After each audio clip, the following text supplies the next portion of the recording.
Okay, I'm gonna try to start doing my playthrough of Escape the Pizzaplex. I'm like so excited for this one because Cassie's one of my favorite Five Nights at Freddy's characters of all time. I love that she loves the animatronics because I love the animatronics, and I love that she tries to help them, and I love the Pizzaplex setting as a whole. I think I like the Tales from the Pizzaplex books better than the Fazbear Frights books, just because I like that it's one cohesive setting for the Tales from the Pizzaplex books, and there's so many different elements. It's like so just like fun and kitschy and nostalgic and retro yet futuristic, but like it's like the arcade and the snacks and the food and the games and like the tubes that you can explore and like the animatronics and like Fazbear Blast and laser size and all sorts of like fun activities in one zone, whereas I feel in like Fazbear Frights there's so many different settings. Like there's books that take place at like kids' homes and schools and like department stores and railroad tracks and stuff, so it's a little bit less like of one cohesive fun, colorful, neon, bright, exciting location. It's like many different locations in Fazbear Frights. So I like the Tales from the Pizzaplex books. I really like Cassie. I'm hoping this will be fun. I don't know. I deliberately haven't watched any other playthroughs of this book because I didn't want to spoil it for myself, but I've seen that like Gibby's Horror Homesteads, like I've seen his thumbnails as he's been playing through, and the thumbnails look like he doesn't like this book, but I also feel like he's a much harsher critic than I am. Like I've been watching his book series where he reviews the Fazbear Frights books, and he'll like sometimes critique the writing, and I'm like, yeah, that wouldn't really bother me. And I did see Ride Toast, they posted a like podcast episode or something on Escape the Pizzaplex, and based on their thumbnail it seemed like they liked Escape the Pizzaplex, so I'm hoping, I'm optimistic. I will have to kind of click in and out, like I might have to do this playthrough in several parts because I'm currently waiting on like a chat line in another window for something in my real in-person life, so it's like a tech support chat line, so I'm like number 300 right now, but I'm gonna have to click in between, and I'll have to pause this at some point to go on the chat line, and then I'll go back and go through this playthrough again. Alright, enough silly and non-relevant details of my life. Let's get into the playthrough. So it says, Intro. You are Cassie, a kind-hearted and adventurous young patron of Freddy Fazbear's Mega Pizzaplex, and human best friend of Gregory. A precocious human best friend of Gregory. Okay, so they're already, maybe I'll move back Fauna to regular. I had her in super excited mode, which is why she had the rainbow tummy, but I'll move her into just regular, normal, quintessential Fauna mode, so that if something exciting happens, we can switch to super excited Fauna mode. Okay. But I was just commenting that it specifically says human best friend of Gregory, so I wonder if that's a deliberate reference to the Gregory's robot theory. And human best friend of Gregory, a precocious boy with a penchant for getting into trouble. Lately, you and Gregory have taken to hiding in the Pizzaplex after hours in order to play once everyone else has left. You enjoy the animatronics more than you like most other kids your age, especially Roxanne Roxy Wolf, who's been your idol ever since she came to the rescue of your birthday party that no one showed up to, and made it the best birthday you ever had. Like Gregory, you have a fondness and aptitude for the god and only animatronics and bots are left, but weird is just another term for cool, right? Right. I also love this. This reminds me of the children's book, what is it? From the Absolutely True Files of Miss Basil E. whatever, but there's a book series where these kids hide in a museum, like, after hours, so that kind of reminds me of this.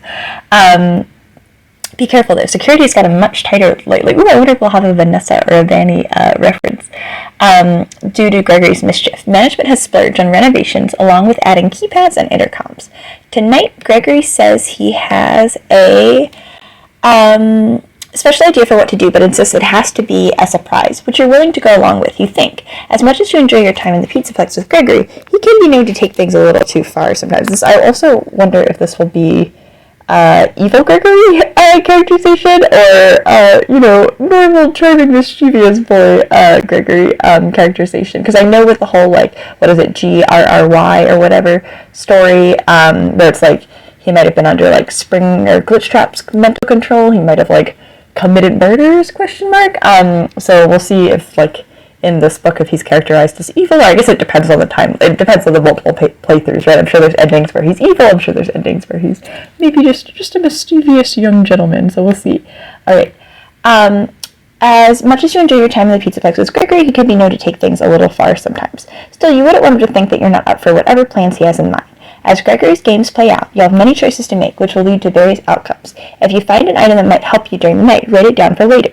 But first, you have an important decision to make.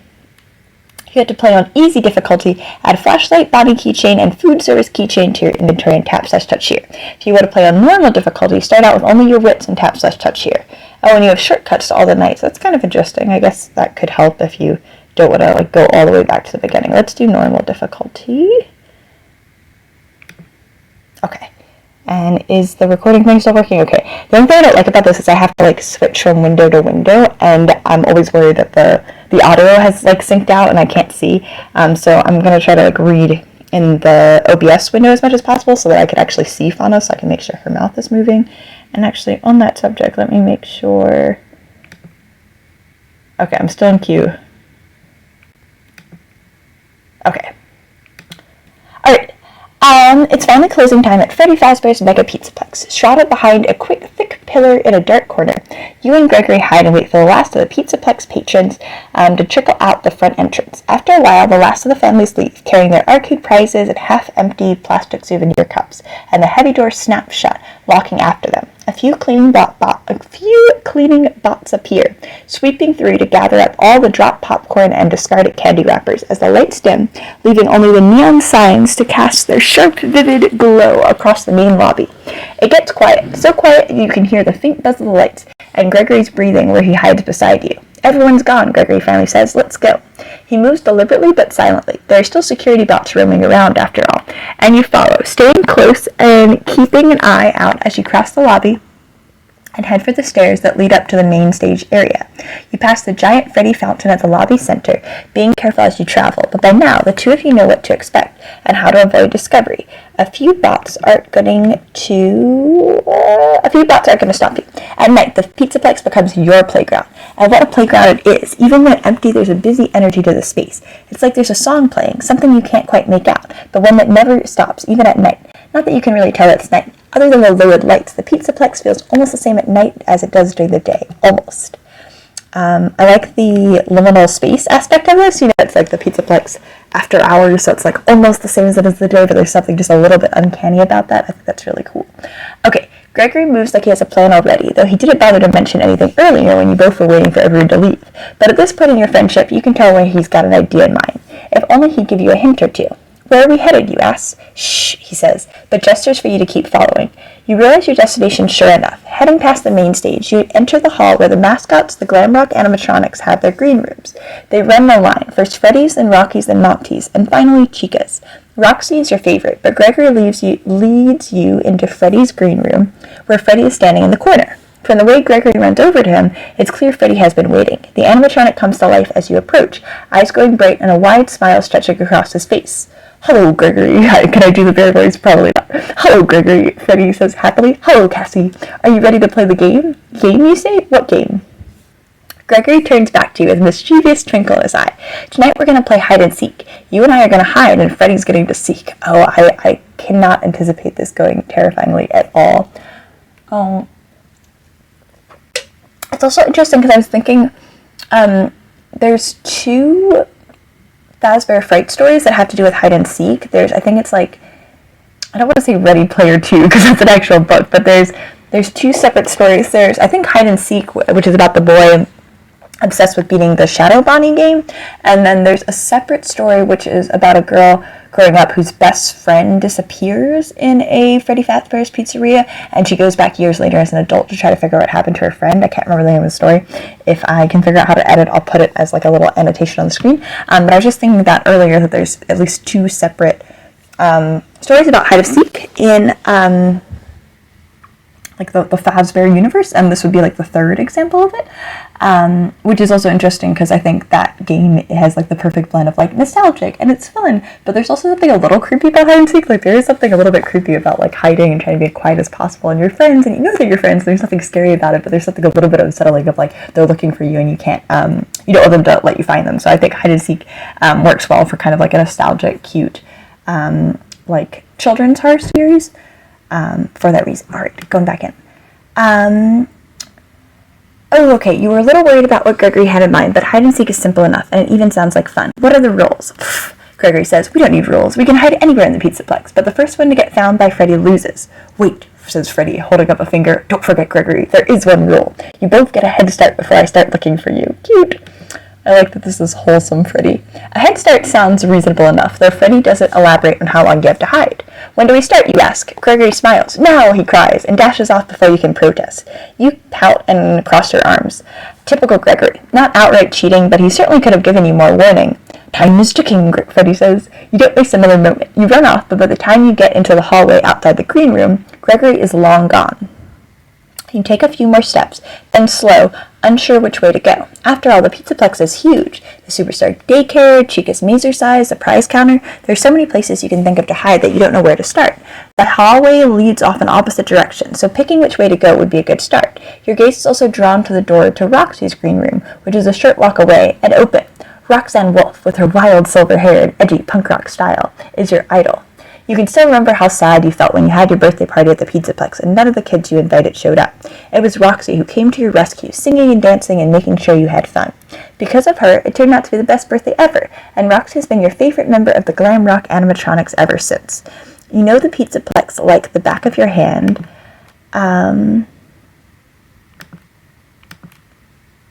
But if anyone would know of a good place to hide where Freddy wouldn't think to look, it would be Roxy. The door to Monty's green room is also open, and something sitting just inside catches your eye. You can't quite make it out, but whatever it is, it's not something you've seen in the Pizzaplex before. Maybe you should check it out? You think for a few moments, considering your options. But Freddy's generous head start is already ticking down, so there's no time to waste. If you want to turn left down the hallway, tap/touch here. If you want to turn right down the hallway, tap/touch here. If you want to go into Roxy's green room and talk to her, tap/touch here. If you want to go into Monty's green room and investigate the mystery item, tap/touch here.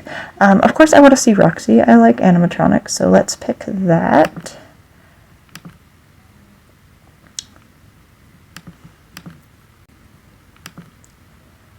Alright, Freddy Fazbear is an animatronic, and to outsmart an animatronic in a game of hide-and-seek, you decide you need to get help from another animatronic. Plus, you always like a reason to visit Roxy. You run to the open door of her green room and go inside.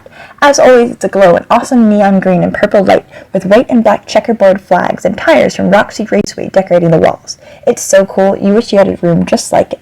But the one thing missing from this awesome space is Roxy. Roxy, are you here? It's me, Cassie.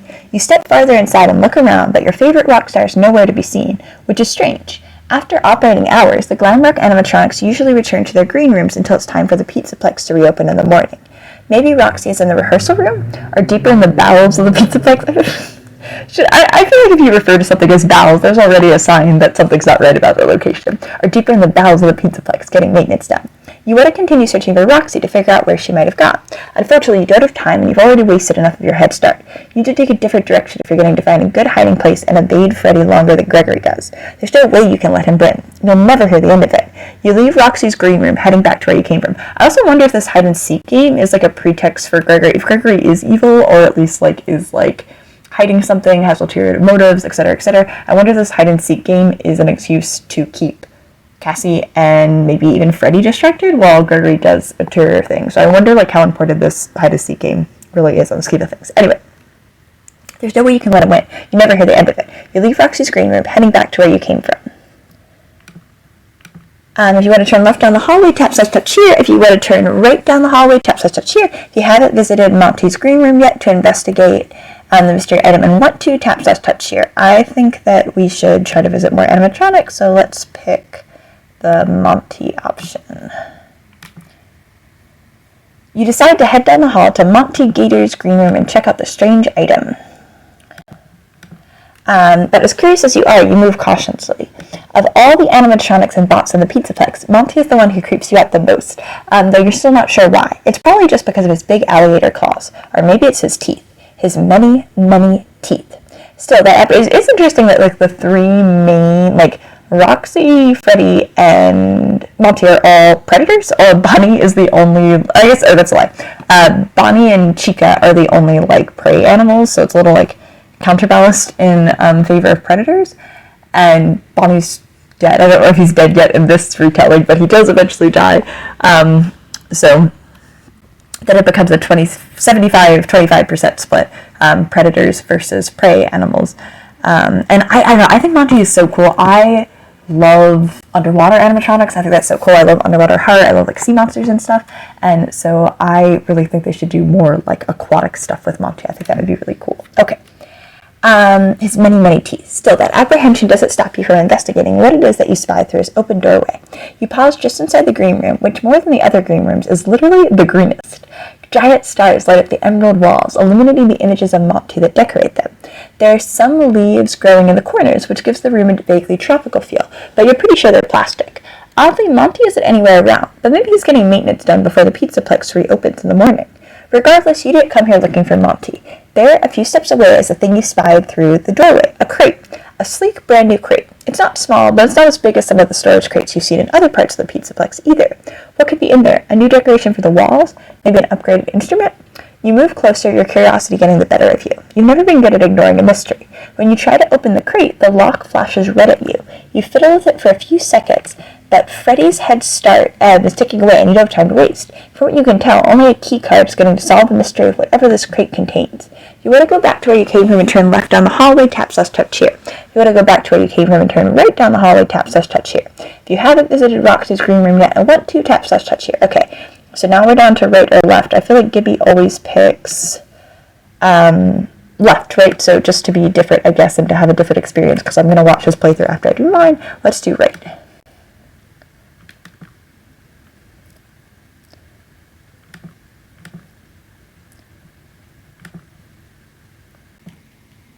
Okay, I'm back. I have successfully taken care of my human responsibilities, and now I can return to my hedgehog responsibilities.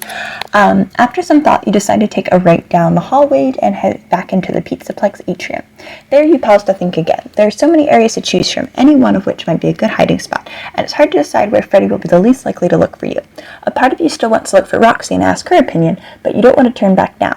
You wasted enough of your head start as it is. But thinking of did Freddy ever say what are like numerically what our head start is? Although I don't know, because I feel like I'm gonna make this joke and it's gonna be the same thing as when I played VIP, and I was like, how many Faz tokens do I have? And I when I was rewatching the video footage there on the page clearly in front of me is how many Faz tokens I had, and I was like, I don't know, 1 million, could be impossible to determine. So but I don't know exactly how long this head start is. But anyway. Part of you still wants to look for Roxy and ask her opinion, but you don't want to turn back now. You wasted enough of your head start as it is, but thinking of Roxy gives you a great idea. You're going to hide in Roxy Raceway. The neon purple drenched... Do you think I'm going to die in some kind of horrible raceway go-kart related accident? Thinking of Roxy gives you a great idea. You're going to hide in Roxy Raceway. The neon purple drenched go-kart track is one of your favorite places to hide out at the Pizzaplex, mostly since it's Roxy's area. But with all the cars and garages and such, there are plenty of places where you can avoid Freddy. Hopefully Gregory hasn't had the same idea. You head into Roxy Raceway, making your way through the reception area. Like before, you're almost overwhelmed by the choices available to you. You could stay close to the entrance and find a hiding space and spot in the reception area. Or you could head down into the racetrack area, where there are go-karts and garages and more. What would Roxy do? You stand at the rail, considering your options for so long that you jump a little when you hear Freddy's booming voice. Time's up, he says excitedly. This is not a canon accurate Freddy voice, it's just a generic, slightly deeper voice. Ready or not, here I come. You frown. If Freddy finds you before you've even gotten a chance to hide, Gregory will tease you all night. You need to be ready and quick. If you want to hide in the reception area, tap/touch here. If you want to head into the raceway to hide in one of the go-karts, tap/touch here. I feel like hiding in mechanical stuff never really goes well in the FNAF universe, right? I feel like if I hide in the raceway, my chances of getting hit by a go-kart are going to be rough. But I also feel like the reception area, how many hiding spots are there, and then also it's close to the entrance, so it's going to be easier to find. Okay, let's say Raceway. I almost thought I got a game over, and I was like, already? You rush down the stairs to the raceway. There's not a second to waste. You're careful, though. All of the people may be gone from the Pizzaplex, but there are still cleaning and security bots around. You look around the course, quickly finding exactly what you're looking for. A demo go-kart set off to the side of the track. It looks a little small to be a hiding space, but when you reach it, you breathe a sigh of relief. There's the perfect amount of room for you to get in and hide if you scrunch down, so this is what I'm worried about. I feel like children wedging themselves into small spaces in FNAF never goes well. But best of all, once you do that, you'll be totally invisible, and there's no way Freddy will think to look for you in such a tight space. You climb into the car, arranging yourself until you fit in a comfortable way. Well, mostly comfortable. Then you wait. As time ticks by, your perfect hide-and-seek spot grows less and less comfortable. Still, it's such a good place to hide that you do your best to adjust to the discomfort. I feel like this is a universal, relatable experiences when you're playing hide-and-seek, and yeah, you've been hiding for so long, and you think everybody else has quit, but you, like, need to secure your championship, so you're just, like, sitting there, and you're like, I'm bored, I should go out, but you're like, no, I have to stay here until every single other person has quit and gone to another activity, and then I can emerge victorious. So this is, like, I feel a good detail, a good character detail. I feel it adds verisimilitude to the book, because this meshes well with my actual experiences playing hide and seek. Still, it's such a good place to hide that you do your best to adjust to the discomfort, shifting your arms and legs as best as you can when they start to ache. You're in the middle of one of these rearrangements when you hear a noise coming from somewhere out on the raceway. You freeze. Whatever it is, it's faint, but it kind of sounds like footsteps. It could be nothing, or it could be Freddy, or even Gregory. On the one hand, you could remain hidden and hope whoever or whatever it is passes by without getting close. But what if it is Freddy? If he's getting close, but not too close, you might have a chance to slip away to this is like the Monty Hall problem, right? It's the Monty Hall problem applied to FNAF. Like, should you stay or should you go?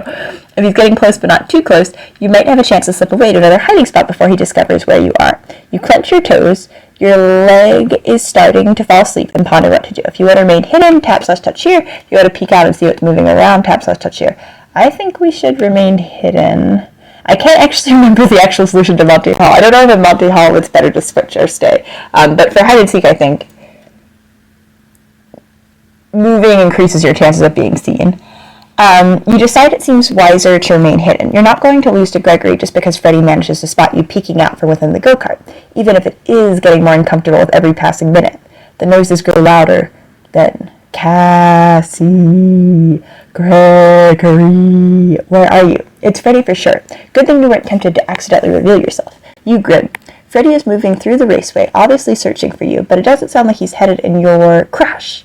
You jolt at the loud noise coming from nearby. Cassie, Gregory. This time Freddy yells your names, and unlike earlier, it doesn't seem like he's having fun. He almost sounds angry. Your heart starts to pound as more loud crashing sounds ensue as if things are being thrown about. You also hear increasingly loud growls from Freddy. You're too afraid to look, but for what you can make out, it sounds like he's becoming more and more agitated. This is supposed to be a game. Something must be wrong with Freddy. You're not going to show yourself now. You can wait until Freddy moves on, then go find Gregory. Freddy listens to him more than he listens to you. Gregory will know what to do. So again, in the GGLY or whatever Tales from the Pizzaplex story, Evil Gregory, glitch trap, corrupted or influenced Gregory, reprograms the animatronics to kind of do his bidding. So the fact that Freddy listens to Gregory more than Cassie could just be they all have their special connection with their special animatronic, like Cassie has a special connection with Roxy, but could also be a piece of evidence. This storyline could take place in that timeline, or that Gregory the Gregory in this story could also be controlled by glitch trap, and could be possibly hacking the animatronics to make them do what he wants to do. I don't know. We'll see. Increasingly nervous, you scrunch down even more. Love scrunch. Scrunch is a great verb. But as you do, a spasm grips your nearly asleep leg. You accidentally kick out, your foot banging against the side of the go-kart. Oh no! Oh no! Your heart jumps into your throat as you freeze, trying to ignore the tingling sensation in your leg. Holding your breath, you wait. For a moment, it seems like nothing is going to happen. Is Freddy still out on the raceway, or has he gone far enough away that he didn't hear you kick the side of the car? I found you! The roar is accompanied by the heavy tread of footsteps sprinting toward you. Alarmed, you try to free yourself from the go-kart, but it's hard to move quickly. Your leg is fully asleep. I hate when you're... It's legs falling asleep. It's such a small thing, but genuinely so painful. Being stabbed by tiny pins or bitten by tiny fire ants, man. It's too late. Freddy appears above you, a wild look on his face, turning your blood cold. His animatronic eyes narrow. I found you, Cassie, he says quieter this time, but in a way that makes your stomach twist. You lose. Your mouth drops open, to talk to Freddy, to plead, but nothing comes out, not until he grabs you, hands clamping down on your shoulders, and pulls you from the go-kart. When that happens, you scream. His grip tightens and your eyes fill with tears. Then, suddenly, he lets you go. You drop to the floor with a thud. As you blink to clear your vision, Freddy takes a step back. His chest pops open. Inside is Gregory, laughing hysterically. I got you! As he climbs out of Freddy, the animatronic bear starts chuckling along with him. Oh, I'm glad. A very wholesome. Let's pull in the excited mood. A very wholesome plot twist. As he climbs out of Freddy, the animatronic bear starts chuckling along with him. Wow, Cassie, you were really scared. A prank. That's all it was. Another one of Gregory's jokes. They continue laughing, but to you it wasn't very funny. Still, you smile along with them, wiping the tears from your cheeks. Oh, yeah, I guess you fooled me. You get to your feet, shaking your sleeping leg back awake. You should have seen your face when Freddy grabbed you, Gregory continues, grinning ear to ear, like you thought he was going to eat you or something. I would never really hurt you, Freddy adds, and he seems to believe it. If only you could, too. Tap/touch here.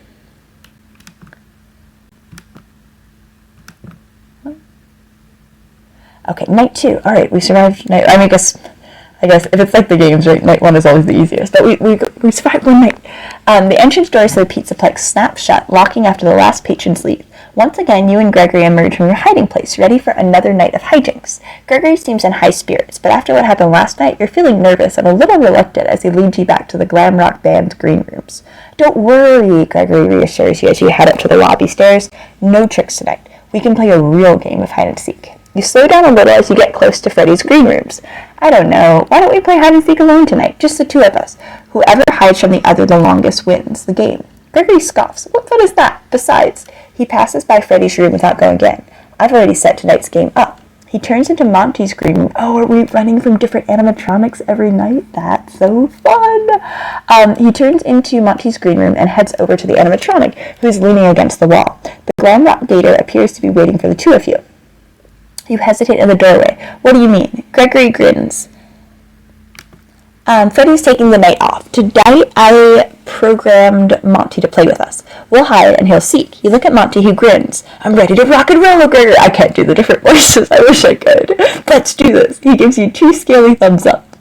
You consider the proposition. It would be fun to play a real game of hide and seek in the Pizzaplex, but it's hard to forget last night. No tricks? No tricks, Gregory promises. Okay, you agree. Great, give us a head start, he says to Monty. Then to you, come on. He grabs your arm and pulls you back into the hallway. Where should we hide, you say? How about Monty's gator golf? Maybe he won't think to look in his own part of the Pizzaplex.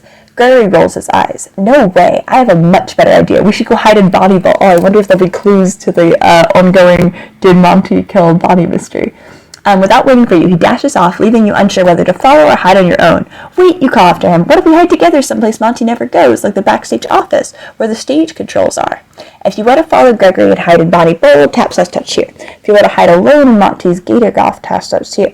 If you want to compromise and hide in the backstage office, tap/touch here. I don't know, I feel like Monty would go to his own area. I think, well, I don't know, I kind of want to go to Bonnie Bowl, but I also don't want to hang out with Gregory. I don't know how much I trust Gregory. So maybe let's say the backstage office. Every time I see the thick, action, the thick, bold font action words, I keep thinking it's game over, but so far, no game over. Upon hearing your suggestion, Gregory slows, thinking for a moment, which is a bit of a surprise. He has a tendency to ignore your suggestions. He says, the backstage office might actually be a good place to hide. Maybe Monty won't think to look somewhere so close to the green rooms. You suppress a smile as he comes back. It's nice to be listened to for once. It's a short trip to the backstage office, but the moment you get inside, your mood sinks. There's no obvious place where 2 kids can hide. Maybe you could get under the consoles that run along the wall, but if Monty thinks to check in here, he'll spot you right away. There's nothing else to hide behind or in. You blush, wishing your suggestion had been better. Gregory scowls as he looks around. No way this is getting to work. He doesn't bother to search any closer or discuss it further with you, as he only turns around and leaves. You hesitate, torn between taking the time to look around more or finding a more promising place to hide from Monty. And now Gregory isn't even around to help you decide. If you want to go back and hide in Monty's gator golf, tap/touch here. If you want to search the backstage office further, tap/touch here. I think we're already here, so might as well. You haven't given up on hiding in the backstage office quite yet. Hang on. Sorry. You haven't given up on hiding in the backstage office quite yet. You do a sweep of the room, looking over all the control panels. With their buttons and lights and switches, they are as tempting as candy, and you wish the game had it started so you could play with them instead. Gregory isn't the only one who loves programming and techie stuff, but you aren't sure how long a head start Monty is going to give you, so there's no time to waste. Hiding under the consoles is going to work. You find a few promising panel doors. Is it just kind of relevant to the idea of hiding under consoles? I remember I really liked it as a kid. The second Jurassic Park book The Lost World, because the first Jurassic Park book, there's a bit of programming like to solve the mystery, to figure out. I think it's like in the first book, it's like to recall the ships that like the dinosaurs have snuck inside. They have to figure out how to like reprogram to call them back. But in the second book, there's this thing where they're like stuck in some kind of shack or shed, and the velociraptors are chasing them, and they're trying to figure out how to like reprogram the computers, I think, to like open the door or lock the door, something like that. And then I can't remember which kid solves it, but the solution is they realize it's such a complex computer program that they must, like the actual PC, like the actual, the hardware of the computer must be pretty big. So they open up the case in which the console is stored, where the PC is stored, and they rip it all out and they all hide there, which I think was like such a creative like mystery solution, because you think the solution is going to be programming using the computer, but the actual programming is sort of a red herring. The solution to the puzzle is that such a complex program needs a lot of hardware. We should just hide where the hardware is stored. So I just thought that was really cool as a kid. Anyway, I don't think that's relevant at all to this, but it's very, very loosely similar in that it's also about an entertainment and animals, or I guess science gone wrong, right? An entertainment facility gone wrong, children solving puzzles, so it's kind of relevant in that. Okay, hiding under the consoles is going to work. You find a few promising panel doors set into the wall, probably for storage, but unfortunately they're all locked. As time ticks by, it becomes increasingly clear that this idea is a bust. You're about to head somewhere else to hide when a shiny glimmer of red catches your eye. On top of the filing cabinet, someone has stashed a can of sodaroni. The night is long, and you might get thirsty while you hide, so you take it. At least you got one thing out of your visit to the backstage office. You figure you might as well head to Monty's Gator Golf. Add a can of sodaroni to your inventory and tap/touch here. Now, I would just like to point out the packaging of the sodaroni is pizza themed, but sodaroni implies it would be a pasta themed soda. So I'm not sure about that. I would try sodaroni. I like novelty foods. Okay, we're going to add the can of sodaroni to our inventory. I know in, was it VIP? You were able to kind of bribe the animatronics with candy, so maybe we can bribe one of the animatronics with a sodaroni. You bet Monty's Gator Golf is a much better place to hide than the bowling area or the backstage office area, and you'll prove it by winning the game of hide and seek. You pass by the green rooms. Again, Roxy's at around and your heart sinks a little. You miss her. Maybe once your game of hide and seek is over, Gregory will help you find her, but that's a plan for later. Right now, you need to focus on finding the best place to hide in Gator Golf, and proving that Gregory isn't always as clever as he thinks he is. You make your way to the golf course and through the lobby, passing beneath its weird decorations on the ceiling. On the one hand, you like Gator Golf's tropical theme, with all its fake palm trees and vines draped everywhere. On the other hand, the fake rivers with their real water always makes this area smell a little, swampy, but it's dark and twisty, and enough like a bayou that you know there are plenty of great places to hide. You pause just inside, debating whether to head down to the actual golf course or check out the snack bar to see if there are any good spots there. The golf course is bigger with more nooks and crannies, but the snack bar might have snacks, and that sounds pretty great if you're going to be hiding from Monty for a while. So kind of the same dilemma as the Roxy's Raceway thing, where I think the golf course is going to have more places to hide. I mean, I guess theoretically the snack bar could have more items to add to our inventory, but I think the golf course is going to have more places to hide. I also just like watery locations. Even if we die, I hope we have a cool, watery, drowning death. Okay.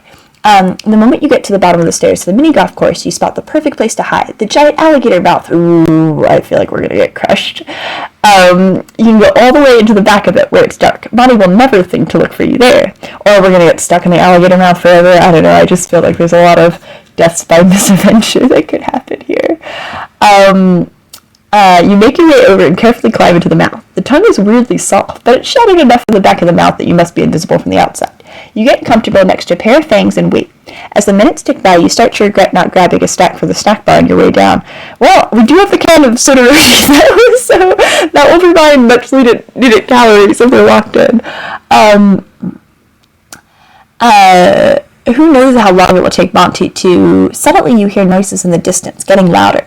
Crouching lower, you watch as Monty comes into view, making his way across the mini golf course. He's moving slowly and deliberately, searching as he goes. You stifle a giggle. He's carrying a golf club as if he plans to play a few holes while he looks. That's so cute.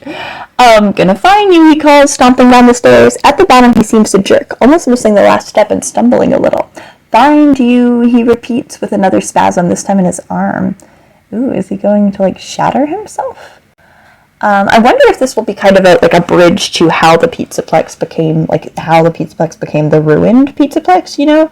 And like how all the characters became the corrupted versions of themselves, because I don't know if we, like within the games canon, I don't know if we got an explanation exactly for how that happened.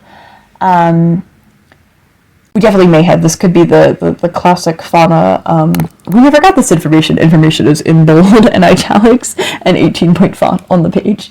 Finding you, he repeats with another spasm, this time in his arm. The last few words sound angry, and you start to feel uneasy. Monty continues under the course, muttering and jerking in a way that doesn't seem right. Or is this another one of Gregory's pranks? You're getting to be so mad if he pulls that again. I know you're here, Monty suddenly screeches, then raises the golf club. Ooh. Raises the golf club and swings, smashing one of the hole markers. I think it is kind of smart that they gave the character with anger issues, like, the golf game, because, you know, you kind of, like, people getting frustrated and breaking their golf clubs, I feel like is kind of a trope in American pop culture. Okay. You throw a hand over your mouth to keep from making a noise as the giant gator moves out of sight. What's wrong with Monty? Another joke. It has to be. But the way Monty is moving, as if there's something wrong with his limbs. Freddy didn't act like that. Uneasiness fills you. Maybe you need to get out of here before Monty finds you. Make a distraction and run, or just keep watching him, see if he gets any weirder. There's also a fearful part of you that's saying to just stay hidden. You let Monty move on. You're not sure what to do. I do not have a gyro screws and boats. I think our best option is to stay hidden.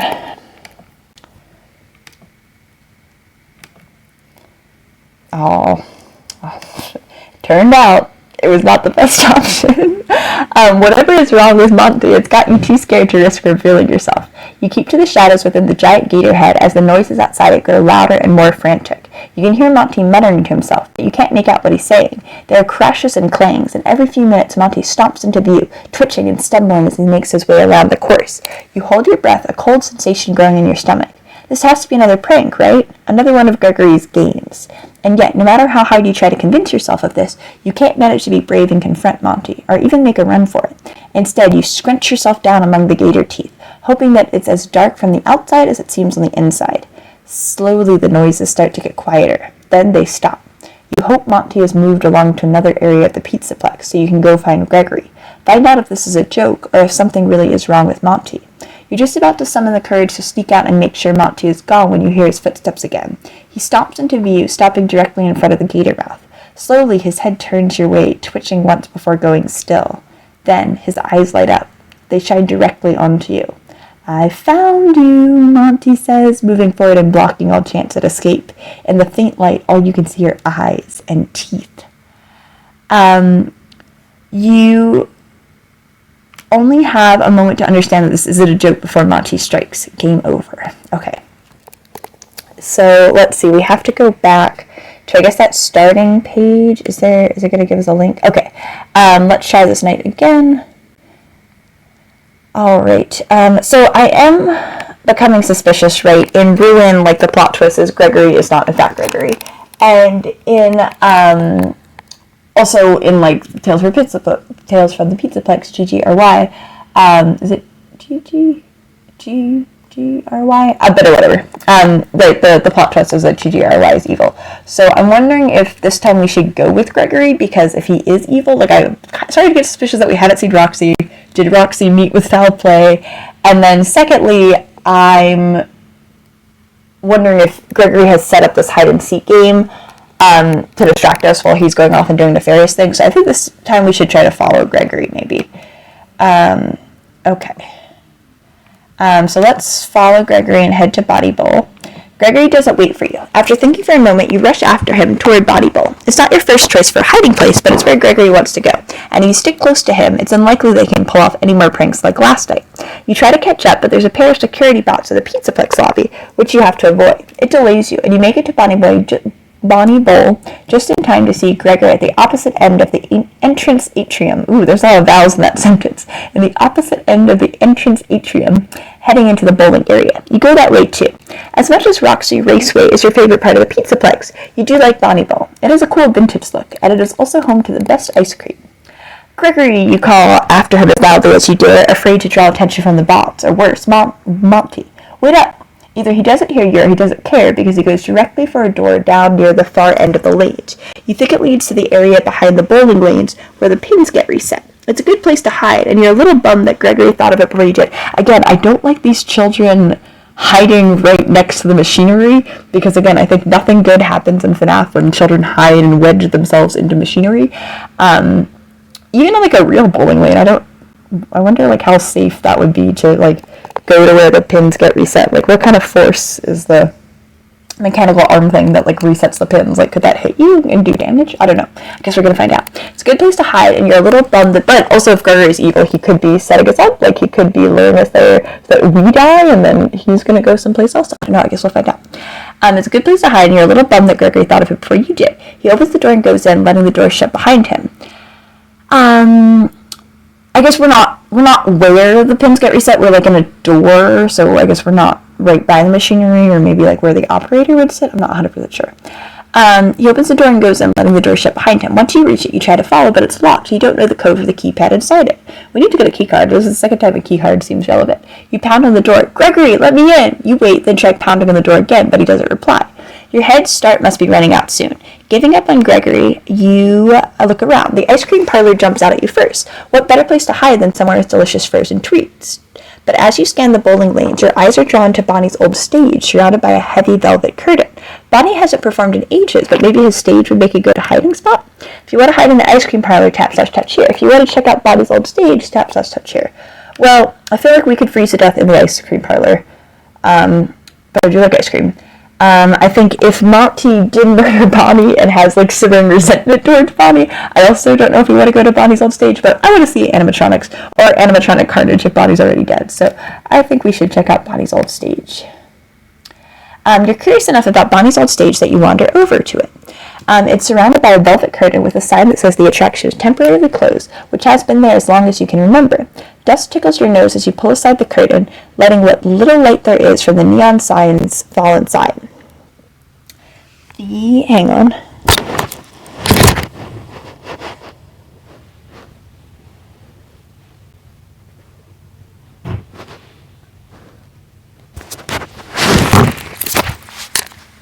Okay. Oh, okay. Am I making noise? Sorry, for a second I was like, it's not synced up, but I think it is synced up. Alright. The small stage is empty, save for more dust and a few stray discarded napkins, but a door in the back wall draws your attention. Even from here you can tell that it's locked, with no indication of where it goes. Strange, you think, but there's no time to ponder it. There are noises behind you, coming from back toward the entrance to Bonnie Bowl. Oh, yeah, Monty crooned in his rough rock and roll voice. Here I come! Shoot, you weren't paying attention, and now you're almost out of time to find a hiding spot. Your options are limited with Monty nearly upon you. You could hide behind the curtain, maybe Monty won't think to check an area that's been out of commission for so long, or the only other option you see is a nearby trash can. If you're quick, you should have just enough time to get the top off and climb in. I think he'd be less likely to check the trash can than the curtain. In real life, I would not want to do the trash can because that seems very messy, but let's try the trash can. You run over to the trash can, praying that the cleaning bots have already emptied it. You're in luck. The bag inside is clean. Okay, nice. You climb inside, pulling the top right down as Monty calls out again, this time much closer. You kids can run, but you can't hide. Through a flap at the top of the trash can, you see Monty lumber into the bowling area. His voice sounds angry, but maybe that is part of Gregory's programming. After all, he promised no tricks tonight. I'm gonna fly. Monty's head suddenly jerks to one side as if an electric jolt hit him. Find you! A nervous feeling grows in the pit of your stomach. Monty doesn't sound or look right. His body is twitching in a way you've never seen before. Suddenly, a cleaning drone buzzes by. Drawn to the movement, Monty whips around, his tail colliding with the bot, which goes flying. The moment it lands, Monty descends upon it, claws flashing as he rips the bot apart. The sickening feeling grows. You let the flap of the trash can fall shut. Is this another one of Gregory's jokes? After all, Monty is acting a little like Freddy did last night. But Gregory isn't hiding in Monty, and you saw him go through the door. Plus, there's that weird twitching. I mean, just playing devil's advocate, theoretically, there could be a control panel back there that Freddy could be using, theoretically. I don't know. But it does seem like something's going on, like their AI is breaking down, maybe because of like the whole like storyteller mimic thing, or Gregory is changing them, or Glitch Trap is changing them, I don't know. The growls and tearing sounds grow louder. Then slowly they fade away, leaving you in a dark silence. You wait, heart pounding. Oh no, what have I done? Hang on. Okay. I briefly cloned myself. I briefly performed mitosis, but I fixed it. Okay.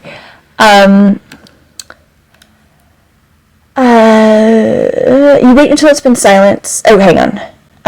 The growls and tearing sounds grow louder. Then slowly fade away, leaving you in a dark silence. You wait, heart pounding in your chest. It has to be another joke. That's why Gregory dashed off and left you. Better safe than sorry, though. You wait until it's been silent for a while, then slowly lift the top of the trash can off. Bonnie Bowl is empty, save for what remains of the cleaning bod. There's a low growl behind you. Oh no! You turn, coming face to face with Monty. Toothy snout opening, he raises his claws. You have just enough time to understand that this isn't a joke before Monty grabs you. Try this night again, tap/touch here. Okay.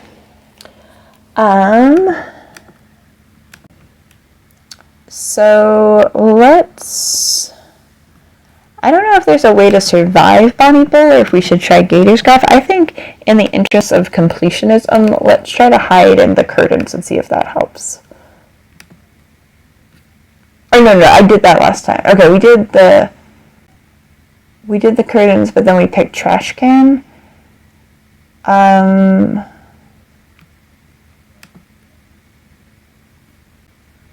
I guess we did see the curtains. Well, I've already committed now. Okay. With no time to lose, you climb up on the stage and draw the curtain closed, leaving only a tiny slit through which you can peer out into Bonnie Bowl. You wait, dust tickling your nose, and it's not long before Monty comes stomping into view. Something seems strange about his movements, though. They're twitchier than normal, as if he's receiving little shots of electricity every so often, like shocks, like he's being shock-treated. Strange, you think, but maybe he's due for maintenance. You can't run, you can't hide. Monty half sings, half growls. Does he sound weird, too? Monty takes a few more steps, head swinging left and right as he surveys Bonnie Bowls, searching. Then, a violent twitch nearly sends him toppling to one side. He catches a table at the last moment, claws scraping over it, leaving deep furrows. Then suddenly, a cleaning bot comes into view. Normally, Monty would ignore it, but instead he growls viciously and lunges for it. Found you! His claws sink into the bot. When he rips his hands away, parts of the bot go flying. I do think it's really cool to see him, hunting like a predator. I thought it was really cool in the last ending where he, uses his tail to hit, the cleaning bot, maybe a real alligator would do. I think that's pretty cool, and I like the idea of them hunting the bots, even though the bots don't deserve it. But it's cool. Again, they're predators. I think it's cool to see them act like predators. It kind of reminds me of there's an analog horror series. It's Mackenzie's Learning Lodge, I think is what it's called. And it's really cool animatronic horror. And I like that there's some ecological aspects to Mackenzie's Learning Lodge. There's a raven and a wolf that hunt together, real life ravens and wolves hunt. And there's an orca animatronic that scares the shark animatronic, just like in real life, orcas will hunt sharks and eat their livers. So I don't know, I think that's really cool. I like it when there's a little bit of biological sci-fi almost, where the animatronics act like the real life animal counterparts. Alright, your fingers tighten on the edge of the velvet curtain. That's not right. Is Gregory playing another joke on you? That's what you want to think, but Monty's twitching might indicate something actually wrong. Your mouth goes dry as you realize that if Monty comes closer, he might find you, and if he repeats what he did to that bot, that's only if he looks behind the curtain, you reassure yourself, and maybe he'll leave without bothering to look here. Still, you're scared enough to weigh your other options. The only one that makes any sense is behind you, the door, but it appears to be locked. Okay, this is, I think, very much grasping at straws, but earlier when they mentioned the green room being emerald, I was like, ooh, Emerald City, in Into the Pit and Return to the Pit and all that, how it's Oz, there's some Wizard of Oz references, and then now it's look behind the curtain, pay no attention to the man behind the curtain, which also could be a Wizard of Oz reference, and then the whole the wizard's favorite apprentice is Gregory's name for himself. So I don't know, I don't think that's an intentional reference, but that's just what it makes me think of. Okay, back to the story. Still, the only one that makes any sense is behind you, the door, but it appears to be locked. If you remain... Ooh, I don't have a bonding keychain. I think I'm going to die again. If you remain behind the curtain and hope Monty will use tap/touch here. Oh, no! You don't have much of a choice. I hope my death is at least awesome. You don't have much of a choice. Drawing the curtain fully closed, you're plunged into pure darkness. Beyond the curtain, Monty continues to stomp around. You can hear his footsteps, low growls, and the occasional bang or crunch. "Let's rock!" Monty calls out, sounding too close for comfort. "Don't you want to rock with me?" You do not want to rock with Monty. This is another one of Gregory's pranks. It's not funny, and you are going to give him a piece of your mind. Monty is getting closer. You can hear the gator growling now, right behind the curtain. You're sure if you drew it back now, he'd be right there, close enough to touch. Seconds tick by, sweat beating on your forehead as you listen. Inhale, exhale, inhale. Exhale. Any moment you expect Monty to rip the curtain aside. Then you hear footsteps again. Monty is moving away. Thank goodness. You let out the breath you were holding, then inhale. Dust from the old stage travels up your nose. You try to stop it, but it happens too fast. Achoo! The sneeze sounds like an explosion in the small space. It's followed by the thudding of steps, and before you get a chance to think, Monty tears the curtain away, exposing you. He growls, eyes wild, teeth bared. Found you. You should give up, plead, something. But as Monty reaches for you, all you can do is scream. Game over. Alright, so should we try the pizza? Let's just in the interest of completion, let's try the ice cream parlor. Let's see if there's any possible way to survive. Ice cream it in, then we'll go to Gator Golf.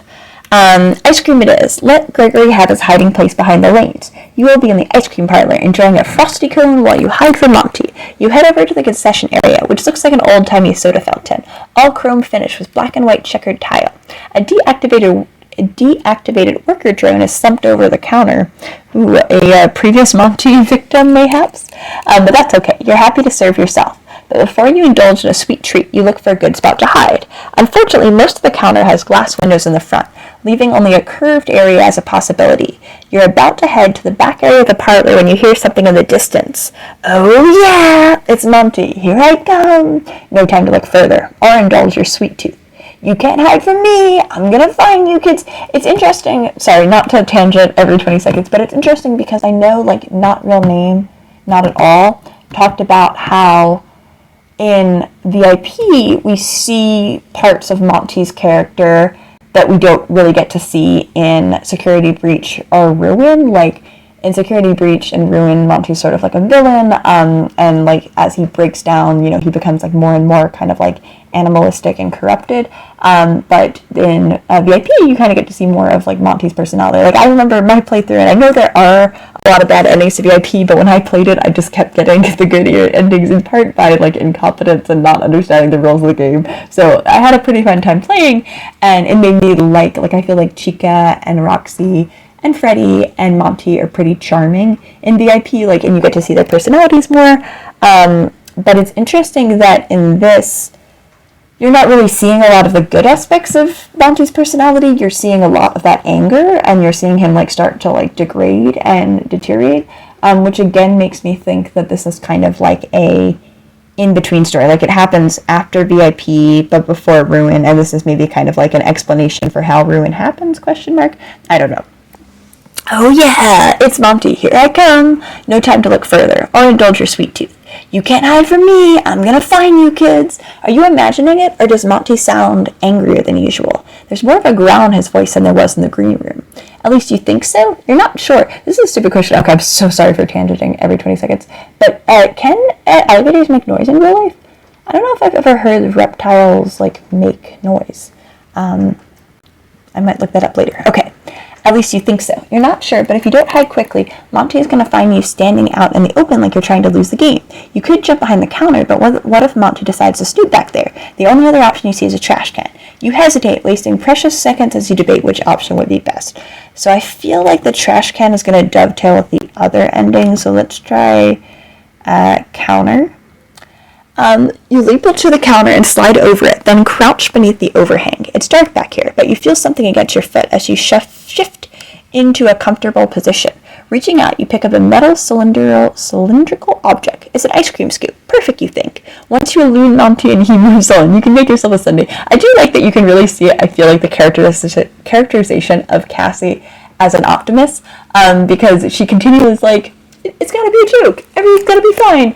And then also she keeps like thinking about like the stacking potential in these different hiding spots. So she doesn't have like a more cynical character's mindset of like, something's wrong, I'm gonna die here, I'm never gonna see my family again, you know, like she's kind of like, you know, she's thinking more positive things about the Pizzaplex, which I think is really cute and endears her to me as a character. You put the ice cream scoop in your bag as back in the bowling lanes you hear some more noise. The heavy stomping footsteps give away the source. Monty getting closer. I know you're here. This is followed by a low growl. Monty always sounds a little grizzled. He's a rock and roll alligator after all. But there's an edge to his words that you don't like. He doesn't sound like he did earlier. There's a new sound now. A cleaning bot. You can't see it from where you're hiding, but you're pretty sure that's what it is. Monty should ignore it, and hopefully it won't come around the counter. But this poor cleaning bot, too, is dying at every timeline. And hopefully it won't come around the counter and give you away. I found you! You jump and nearly scream, expecting to look up and see Monty standing above you, only to realize he doesn't sound close enough. Instead, you hear a crunching sound, followed by the high scream of metal being torn apart. Oh, I love that imagery. You clamp a hand over your mouth and risk a peek. In the corner of the ice cream parlor, Monty is bent over a now twisted pile of what used to be a cleaning bot. You retreat back behind the counter. Monty isn't supposed to do that. Is this another one of Gregory's games, or has something gone awry with Monty's programming? Either way, it seems like a good idea to try to escape to somewhere else, somewhere safer. You could sneak back out of the parlor while Monty is still occupied with the bot, or make a break for it, head for the door Gregory went through, and try to get your friend's attention. Your heart pounds as you consider what to do. Add ice cream scoop to your inventory. If you want to, so we have can of sodaroni, ice cream scoop. If you want to sneak out of the ice cream parlor, tap/touch here. Add ice cream scoop to your inventory. If you want to make a break for the door in the bowling lanes, tap/touch here. I don't trust Gregory. I don't think he's going to let us in. So let us try to make a break out of the ice cream parlor. Oh, man. Alright, quiet and slow seems like the smarter choice to you. If you follow along the counter, staying crouched down, you should be able to sneak out before Monty notices, even with the glass fronts. You'll just have to be extra quiet. You take a deep breath and hold it, afraid your pounding heart will give you away. Then you start to make your way around the counter. So I wonder, like, if you die, do you keep the inventory? Because I think, like, I said earlier that I had the sodaroni and the ice cream scoop, but, like, technically if you die, you reset those events, so I don't think I actually have them anymore. Otherwise, yeah, I don't think I actually have either of those. Okay. You take a deep breath and hold it, afraid your pounding heart will give you away. Then you start to make your way along the counter. Luckily, Monty is still occupied with tearing apart the bot.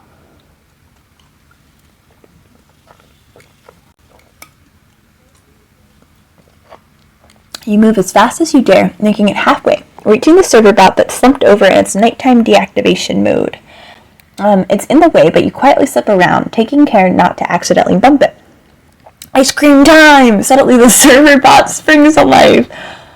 Oh, its eyes light up and it twists towards you, brandishing an ice cream scoop like a weapon. Would you like some ice cream? I found you! The server bot's flailing alerts Monty. He drops the cleaning bot and comes racing toward you, teeth bared, claws out. You run, or at least you try to.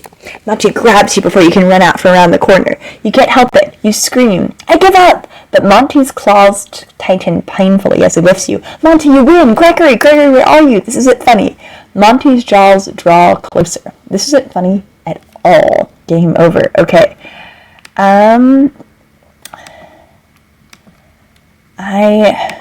I think it's like the sunk cows fallacy that I keep wanting to try Bonnie Ball, but I think we should try Gator Golf. We've tried a lot of different options in Bonnie Ball, and I'm not playing like for every possible ending. I'm just playing to try to survive, so I don't think we should try Monty's Gator Golf. You bet Monty's Gator Golf is a much better place to hide than the bowling area or the backstage office area, and you'll prove it by winning the game of hide and seek. You pass by the green rooms. Again, Roxy's around and your heart sinks a little. You miss her. Maybe once your game of hide and seek is over. Okay, so we actually did read this part once before. Let us go to the snack bar first, maybe? You don't know how long you'll have to hide, so you might as well pick somewhere with snacks. You enter the snack bar, passing the empty tables and going over to the ordering counter. Like the mini golf course, everything here is Monty themed, with images of the rock and roll alligator everywhere, awash in green and purple lighting. There's fake greenery purple lighting? There's fake greenery. You laughed at? There's fake greenery scattered about as well. They're nothing big enough to hide behind. There are the counter and the kitchen, though, both of which look promising. Maybe in the kitchen you can cook yourself up an order of the swamp fries on the menu, which you hope are more appetizing than they sound. I mean, I really like cheese fries, so if the swamp fries have cheese on them. Except, you don't know how long a head start Monty is giving you.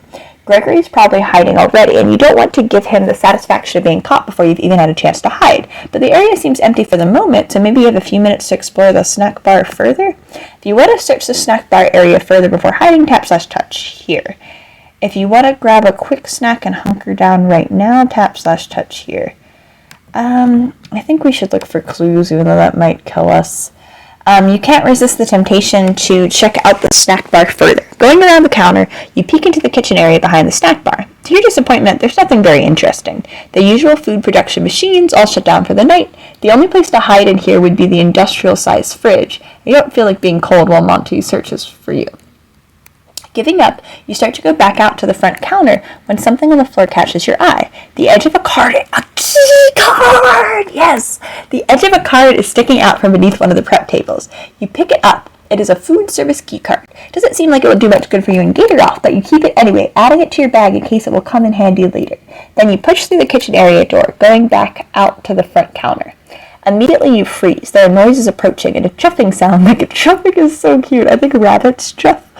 I could be wrong. A chuffing sound that can only be Monty himself. You have to hide quick. There aren't many options. The best you can see that's quick and close is the snack bar counter. Not a great spot, but you don't have a choice. Monty is getting nearer. You duck beneath it as the footsteps approach, wedging yourself in among the shelves of snacks as quickly as possible. Monty is extremely close now. You can hear the heavy tread of his steps, but you can't see anything from behind the counter. Eventually you can hear muttering too. Definitely Monty's voice, but you can't make out what he's saying, only that it sounds odd. After a minute or so, Monty seems to move on. It gets quiet again, at least as quiet as the Gatorgoth ever is. You almost wish Monty would do something loud so you know if he's still close. Yeah, so he's definitely an intelligent hunter, right? Because multiple times he's been quiet and we've popped our head up and died a horrible death. So, your hiding place isn't exactly comfortable, and if he's gone, it might be a good idea to find a better one. Add food service key card to your inventory if you want to stay hidden under the snack bar counter, tap/touch here. I do not want to peek out. I want to stay hidden.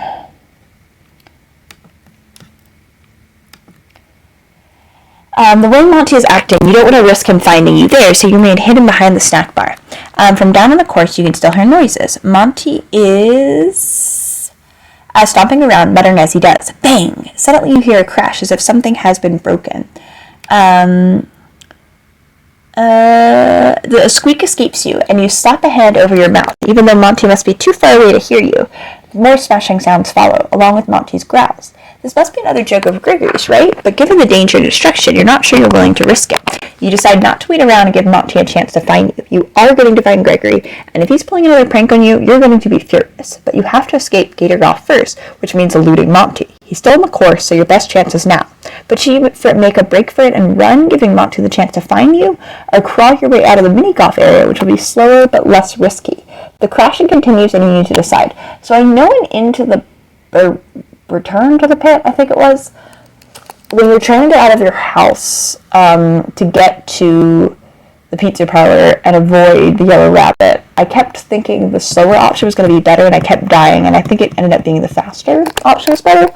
I don't know if that's going to be true here, though. I don't know if it's the same author, and I don't know if they would do like the same trend twice. Just like thinking in real life, I feel like you can't outrun the animatronic, so it's better to go quiet and not alert it. But where is he right now? He's still in the course. Okay. Alright. Maybe we should just make a break for it. Your best chance to escape is now, and you're going to take it. You crawl out from beneath the counter and creep to the end of it. You can hear Monty down on the course, still stomping around. I'm going to find you, he screeches, and the furious sound of his voice is what gets you moving. You jump up and dash forward, not caring if you're visible as you sprint across the snack bar area and toward the exit. In your haste, you hit a chair as you pass, overturning it with a crash. You wince, but don't slow. If Monty didn't know you were there before, he does now. There you are! Gonna get you, Cassie! Your heart rises into your throat when you hear Monty yell your name. You know you shouldn't, but you glance back over your shoulder. Monty is flying up the stairs, eyes burning with anger. His movements are uneven and twitchy, but that doesn't appear to be slowing him down. In fact, he's gaining on you. Help! You run for the gated off lobby as Monty's steps get closer. You can hear him growling, nearly on the back of your neck. You can't help it. You scream, "Help!" You burst out of Gatorgoth and back into the Pizzaplex lobby. "Gregory, where are you? Something is wrong with Monty." You barely get the words out before, oh man, this is a game over. You barely get the words out before a clawed hand snaps down onto your shoulder. You trip, but Monty grabs you before you fall, lifting you off your feet and twisting you around. Teeth. All you can see is teeth. The heat coming off his glitching circuits hits your face and you freeze. You can't fight. Monty is too strong. "Caught you," Monty says with a low growl. All you can do is close your eyes. Oh man. Okay. Then suddenly you drop. Ooh, okay, not a game over. Your feet hit the floor and you stumble backward, nearly falling. Cassie? Gregory stands a few feet away, a device in his hands. "Are you okay?" At first you can't speak. "That wasn't funny," you finally spit out. "You promised no more jokes." Wide-eyed, Gregory shakes his head. "It wasn't a joke. I don't know what happened. Something with Monty's programming? It must have glitched." He seems truthful, but sometimes with Gregory it's hard to tell. He was twitching, acting really weird. He nods as if that makes sense. "Must have been an error. I'll fix it before tomorrow night." You cross your arms but don't say anything. Fixed or not, you're not sure you want to play any more of Gregory's games. But you will, because that's how this story works. Okay, night 3, excellent. It always feels a little weird being in the Pizzaplex when it's actually open and full of people. The crowds have started to thin out as closing time approaches and your third overnight adventure begins, but there are still plenty of families milling around, playing games, picking out prizes, and scarfing down the last of their popcorn and pizza. You're lingering with Gregory in a remote corner, watching as Freddy lumbers around the lobbies. Lumbers is a great verb. Waving and snapping selfies with kids. If only they knew how much fun the Pizzaplex could be at night when you have it all to yourself. I mean, she says the Pizzaplex... Okay, she makes the same joke in the next page. So I was like, she says it's fun. She almost died last night. At least it used to be fun. The last 2 nights have left a terrible feeling in the pit of your stomach, nervous about whatever Gregory has in store. He swears he's fixed the problem with Monty, but you're not sure you believe him.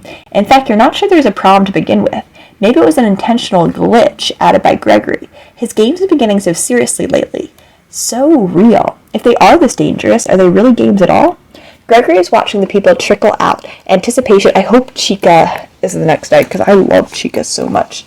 Gregory is watching the people trickle out, anticipation blooming on his features. You're not sure you want to know what he has in store for tonight. In fact, you know you don't. "I'm gonna go," you say. His attention snaps over to you, mouth turning downward into a frown. "What?"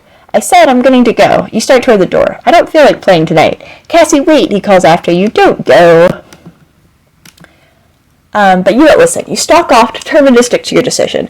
Maybe if he doesn't have anyone to play with for a night or two, Gregory will learn his lesson. As you reach where Freddy stands, the animatronic suddenly steps into your path. "Hey, Cassie," Freddy says to you cheerfully. "Where are we going?" "Sorry, Freddy." You try to go around him. "No games tonight." Freddy holds out an arm, blocking you. "But you can't leave." "What?" You take a step back, but you don't get a chance to say more. Freddy grabs you, scooping you into his chest cavity, which closes up before... You've been reverse aliened! Which closes up before you have a chance to fight back. "Hey!" You bang your fists against Freddy's insides. "Hey, Freddy, stop it! Gregory, help! This isn't funny!" But Freddy doesn't budge, and no matter how much you yell and bang and beg, no one answers your cries. Hours pass before Freddy's chest opens up again. Gregory peers in before he backs away, allowing you a chance to escape the chamber.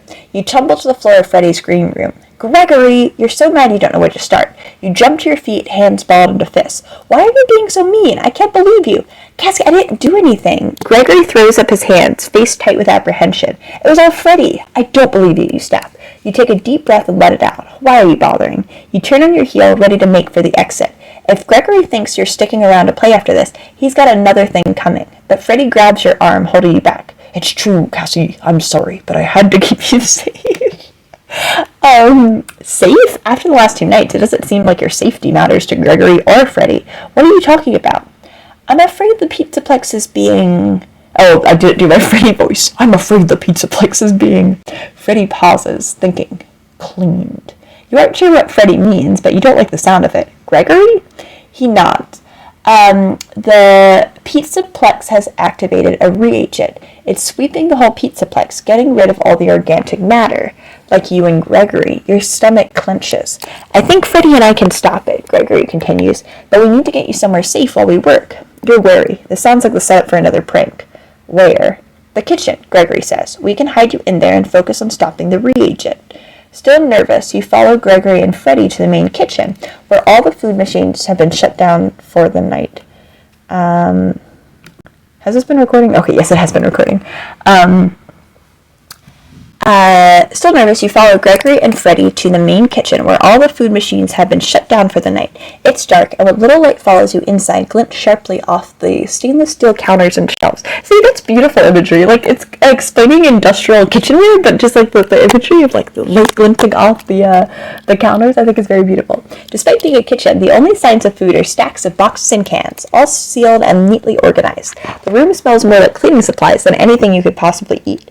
Wait here, Gregory instructs. Keep out of sight until we come back and tell you it's safe. With that, Gregory and Freddy rush off, leaving you in the metallic dark. For a moment, you just stand there, not sure what to do. You don't know if you can trust Gregory, but if he's telling the truth, so there is a dangerous spot roaming the Pizzaplex, you should find a place to hide, or some protection at least. So, I don't understand, like, she wanted to leave, so wouldn't the safest place for her to be, would be to leave?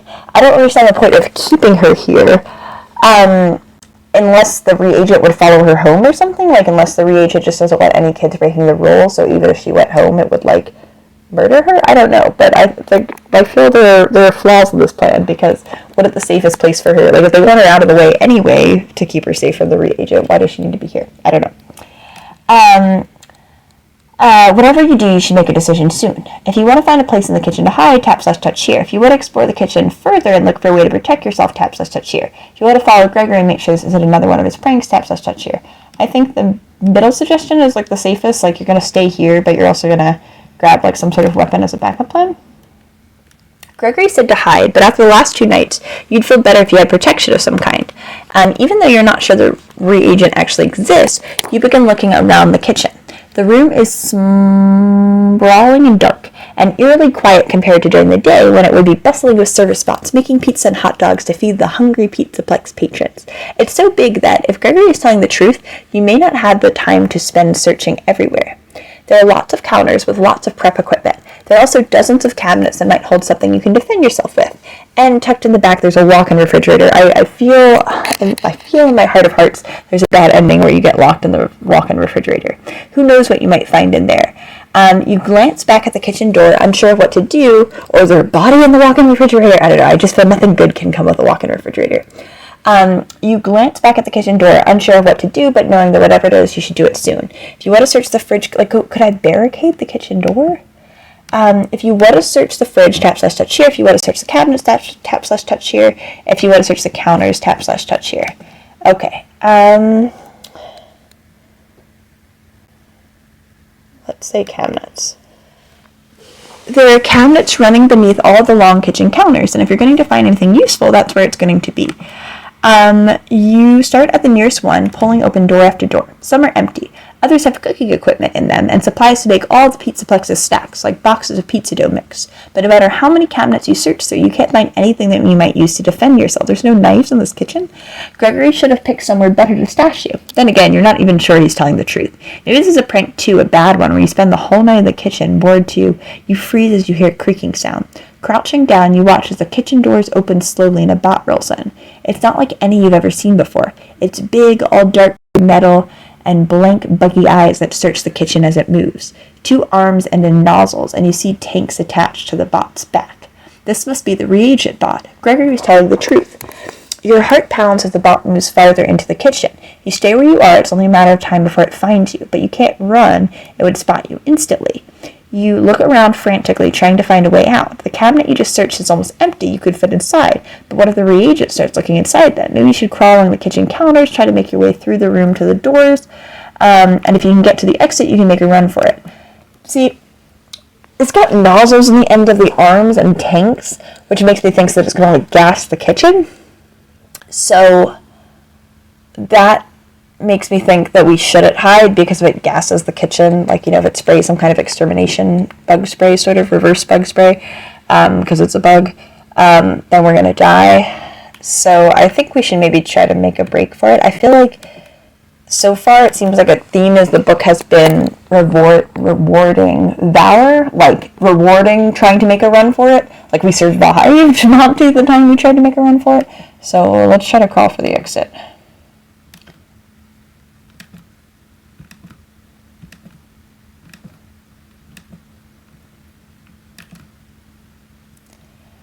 Oh man. Okay, you stay crouched down, peeking over the edge of the counter. The reagent hasn't spotted you yet, and you're afraid that if you hide in a cabinet, the bot will start searching them and find you. You can't stay in the kitchen. You need to get out of here. If you crawl, keeping far away from the reagent, you might be able to reach the kitchen doors and make a run for it, find Gregory and Freddy. You move in the opposite direction of where the reagent is, making your way down the aisle, checking around each turn as you inch closer to the door. You can hear the bot somewhere, but crawling on the floor, the sound is distorted. You're a little surprised the bot can't hear your heart pounding in your chest. Slowly, you travel around the edge of the kitchen, teeth gritted, expecting the reagent to pop out at any moment. But by the time the kitchen doors are in sight, you've lost track of it altogether. Trying not to breathe too loud, you pause. The exit is only a dozen steps away. Suddenly, you hear the whirl of movement. Down an aisle to one side of you, the reagent appears. You duck back before it spots you, but now you're at the end of a row. Okay. I'm just trying. Maybe if you're quick enough, you could make a run for the doors, but you're not sure. If you had a distraction, that might give you enough of a chance to get out the doors before the reagent even knows you're there, but you're not sure about that either. The reagent continues down the aisle, drawing closer. You need to make a decision and quick. So, I had the can of sodaroni, however I died, which makes me think the inventory resets, right? So I need to try to make a run for it, and probably die. Let's put sad, because I feel like I haven't changed my emotions much through this playthrough, so let's make an appropriately sad fauna to break the news of our death. You don't have a choice. You need to make a run for it before the reagent reaches you. Taking a deep breath, you jump up and bolt for the door, feet pounding against the tile. Immediately, you know you've been spotted. You hear the screech of wheels against floor tiles as the reagent pursues you, but you've got a straight shot, and it still needs to navigate through the maze of counters. You can make it. Then you hear the hissing sound. You're almost at the door when the gas hits you, pervading the air around you, burning its way into your nostrils and down to your lungs. It's gas, interesting, because the whole thing of, nerve gas, hallucinogenic gas was kind of a trend in FNAF. It burns your eyes, making them water. Still, you keep moving. The exit into the rest of the Pizzaplex is right in front of you. You can make it through the door, get into the fresh air, maybe you can find Gregory and Freddy. They'll be able to help you. You just know it. You take the last few steps into the doors, throwing yourself against them, but they don't budge. You try again and again, but they refuse to open. The reagent locked them. You turn, leaning into the locked exit to remain upright, blinking away tears. The reagent is stopped a few steps away, gas still streaming from its nostrils, just watching, waiting. It doesn't have to wait long. Ooh, what a chilling ending. Okay, let's start again. So because we're resetting, we're going to say we still have the key card, because how we transitioned from night 2 to night 3 was when we had the key card, and then we yelled and Gregory came out and helped us with Monty. So we're going to say we still have the key card, but we don't have the things from the previous nights where we died. All right. So maybe we should try to follow Gregory, only because the kitchen is a confined space and the reagent is using gas as its method of death. It's killing method. So I don't think we want to be in a confined space. I think we want to be in an open area. So let's follow Gregory. After Gregory and Freddy leave, you just stand for a moment, still in shock. The kitchen is silent and dark, even more so with them gone, and you don't like the idea of being stuck here until Gregory decides to return. Also, you can't shake the feeling that this is another joke being played on you. After the last 2 nights, you wouldn't put anything past Gregory. But why would he leave you in the kitchen of all places? Maybe he is telling the truth and there is a danger spot on the loose of the Pizzaplex. The last thing you want to do is run into something like that, but No, you can't trust Gregory. You decide to follow him and Freddy and see what they're up to. You go over to the kitchen doors, but when you try to push them open, they don't budge. They're locked. Frustrated, you push harder, but it's no use. You're stuck. So that's interesting. To me, the reagent that locked the doors, maybe Freddy, and Gregory locked us in, maybe for a good reason, or maybe for a bad reason. But then this doesn't make sense, because how did the reagent get in? Is there another door to the kitchen? Okay.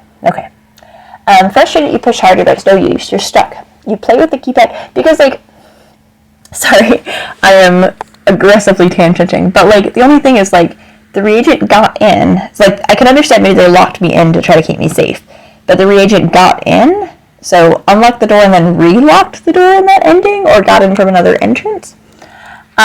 Frustrated, you push harder, but it's no use. You're stuck. You play with the keypad a little, but it looks like the only way you're going to get the door unlocked is to use a keychain. But we do have a keychain. I mean, not a keychain, a key card. You remember the food service keychain you found and take it out of your bag, hoping it will work.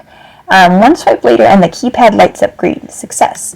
You push the door open and head out into the hallway, hoping that it's not too late to catch up with Gregory and Freddy. If this is a joke, they're probably headed to play video games in one of the arcades while laughing about you being stuck in the kitchen. You turn a corner when suddenly, a little ways ahead, a bot appears. That is unlike any bot you've ever seen before in the Pizzaplex. It's large, with 2 arms that end in nozzles, tanks on its back, and a blank, scary face dominated by dark, buggy eyes. You duck back into the hall, heart pounding. It must be the reagent that Gregory's talking about. He wasn't lying. Terrified, you retreat back into the kitchen and shut the door. The faint sound of the bot approaching gradually grows louder. You look around, searching for a good place to hide. You don't have much time to decide. There are a lot of cabinets, some of which are large enough to hold you. There's also a freezer door on the other side of the kitchen. Maybe the reagent wouldn't think to look for anyone in there. I don't think we should hide in the freezer, because I think we will die. So let's try a cabinet. You need to be quick, so you decide to hide in one of the nearby cabinets. You run over, throwing open the doors until you find one empty enough for you to fit inside. Getting in, you shut the door moments before you hear the kitchen doors open. The reagent rolls into the room. You can't see it, but you can hear it moving around, searching, looking for any organic manner to neutralize. I'm also wondering, like, is the reagent evil? You know, is this a Nexus situation? Because, or Nexus or whatever. Because, like, if Gregory is evil, because the stuff with the malfunctioning bots is not related to the reagent, or at least I can't see how it would be. So the malfunctioning bots still could be Gregory's fault. Gregory still could be bad news. And so, like, you're only assuming the reagent is evil based on what Gregory told you. Now, counterpoint, he did kill you, you know, so it does seem like it's malicious, but I don't know. You clench your fists, hoping that it only does a perfunctory sweep of the kitchen and doesn't think to start searching the cabinets. It's dark in your cabinet, your breathing feels very loud. You try to take each breath as silently as possible as your ears strain for whatever is happening outside your hiding spot. The sound of the reagents continue, but become fewer and farther between. Then after a few minutes, it's silent. You wait, afraid to move in case the bot is still nearby. But if it is gone, maybe you can take the chance to run and find Gregory and Freddy again. They said they were going to try to stop the reagent. No matter what they think, you'd feel safer with them, helping them do whatever they have planned. Then again, you have no idea if the reagent has left the kitchen. If it's still around, you don't want to risk revealing yourself. So, I feel like it's possible if you remain hidden, it's going to gas the kitchen just because, like, you know, if you're spraying for bugs, like, I'm thinking if you're a human spraying for bugs, this is a bug spraying for humans, but if you're a human spraying for bugs, if you don't see any bugs, you spray the kitchen just kind of preemptively, even though, I mean, it doesn't really make sense to spray, like, the kitchen is where all the food is stored, so I also think, like, I would not buy, I feel like the Pizzaplex guests that buy pizza tomorrow, are they all gonna die because the kitchen has been, like, contaminated with, like, some kind of, like, toxin? But even leaving that aside, it could spray because, like, you might spray an area even if you don't see any bugs, just because there could be bugs hiding and you want to kill them to be safe. So theoretically, even if it doesn't see Cassie, it might spray anyway. But we've been burned multiple times in this series by poking our heads out, and then the animatronic was just pretending to be gone. So I don't know.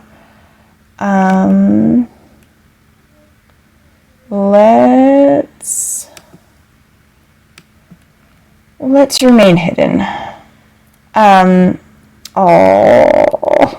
Without knowing for sure whether the reagent is gone. Well, I see Roxanne Wolf looking for me, and then the world goes dark. However, I don't see the game over screen, so Could go either way. Maybe Roxy is on our side and she's going to tell us the secrets and what's going on. We don't know. Without knowing for sure whether the reagent is gone, you're too afraid to risk leaving the cabinet. Instead, you stay balled up in the dark space, heart pounding in your ears as you listen for any clues as to where the bot might be, or for Gregory and Freddy. Wherever they are, you really hope they are working on finding a way to disable the reagent, and that they are doing it quickly. If only you'd been able to catch up with them before the reagent appeared, maybe you would have been able to do something to help. More time ticks by in the dark silence. Sometimes you think you hear something, but the noises are so faint you aren't sure if it's the reagent or your fear playing tricks on you, which is why you aren't sure you hear the hissing until it keeps going and the smell hits you. Noxious, burning, whatever fills the air immediately begins to burn your eyes and throat. You try to stifle a cough, but after a few more seconds it's impossible to contain. You can barely breathe. There's no choice now. The reagent must have heard you, which means you need to make a run for it. But as you reach for the cabinet door, your head swims and your arms start feeling like they weigh 100 pounds. Still, you fight to lift them to get out of there. It's too late. The door to the cabinet flies open, the light causing you to blink. Your heart sinks. The reagent has found you. But the face that appears isn't the bot. You see purple makeup, a streak of green hair, Roxy. The last thing you see is Roxanne Wolf reaching for you. Then the world goes dark. Night 4. Okay, nice. We'll go back to happy. I thought maybe that was going to be a death ending, but it wasn't. And I assume the nights are just going to get harder and harder, but we're on night 4, which is pretty good. We're like 3/5 of the way through. Cassie. Cassie, wake up. You open your eyes. Fear sends you bolting upright, thinking also that is like so scary. I think like dying because of like being of gas and not being able to breathe seems horrifying, and also being like stuck in a small space and like second guessing every noise you hear and not sure it's safe to leave yet also sounds so horrifying. So these books are doing a good job of using imagery to create a really like horrific atmosphere. Cassie, wake up. You open your eyes. Fear sends you bolting upright, thinking the reagent is still nearby, but once you blink the sleep from your eyes, you realize that what you're seeing is purple and green light, not the darkness of the kitchen. You're in Roxy's green room, and standing above you, staring down with concern, is Roxy. What? Your mouth is dry as sand, making it hard to talk, but Roxy hands you a can of Fizzy Faz. You slip it slowly, washing away the lingering taste of the reagent's chemicals. Your throat still burns a little, but the drink helps. Thank goodness you finally woke up, Roxy says. I can't do a Roxy voice. Confused, you blink at her, but also you're happy and relieved to see Roxy. You can't help but feel safe around her. What happened? I rescued you from the reagent. Roxy steps away, wringing your hands. You inhaled some of the chemicals, but I got to you soon enough. Still, you've been asleep all day, so it's night again. You swallow the last of the soda, trying to process what happened. Where are Gregory and Freddy? Did they even care that the reagent almost got you? Or did the reagent get to Gregory first? Roxy shrugs. I don't know, Cassie. I only found you. What about the reagent? You don't like how Roxy glances around uneasily. It deactivated for the day, but now that it's night again, it's going to continue with its programming until all the organic matter in the Pizzaplex is, she pauses, dealt with. After what happened last night, the last thing you want is to be dealt with. If only Freddy had let you leave the other night, you wouldn't be in this mess. And what happened to Gregory? If Roxy hasn't seen him, he might be in trouble. But there's no way you can search the Pizzaplex for him with the reagent active. Wherever Gregory is, he's unfortunately on his own. Roxy, you say, I need to leave the Pizzaplex. Will you help me find a way out? Roxy thinks for a moment, then nods. It's too dangerous for you to be here right now, Cassie. If there's a way to get out, we'll find it. Alright, you know the reagent is out there, but you're not as scared as you were last night. Not with Roxy helping you. With her, it feels like you have a chance, but that doesn't mean you don't need to be careful. The threat of danger, I'm really glad Roxy is okay, and like the dream team is back, like Ben's big pals. Because I really thought the plot twist was going to be like that Gregory has already killed her. Like Gregory is single-handedly going through like corrupting, breaking the animatronics because he's like, been brainwashed by the trap or whatever. So I'm glad that she's alive, at least in this timeline. With the threat of danger still lurking around the Pizzaplex, you're going to have to be smart in order to escape and not give the reagent a chance to corner you. Let's go. With Roxy on your heels, you start for the door. It would be a good idea to move slowly, making sure to search as you go. Then again, maybe it would be better to figure out exactly where the reagent is so you can avoid it. There are monitors in the backstage office. If you check there, you might be able to see where the bot is. A classic FNAF mechanic. You glance back at Roxy, who gives you an encouraging smile. You smile back, but even with her backing you up, you're starting to feel vulnerable again.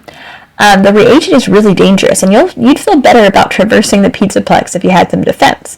Except you're not sure where to look for something like that. The crate you saw earlier in Monty's green room occurs to you. Maybe you should check that out again and see if it has anything that can help you. Good idea. No matter what, you've had enough of the Pizzaplex. It's time to find a way out. Oh, I do not have the executive clearance key card. There's multiple key cards. If you were to search the hallway carefully before proceeding, tap/touch here. If you were to head for the backstage office to check the monitors, tap/touch here.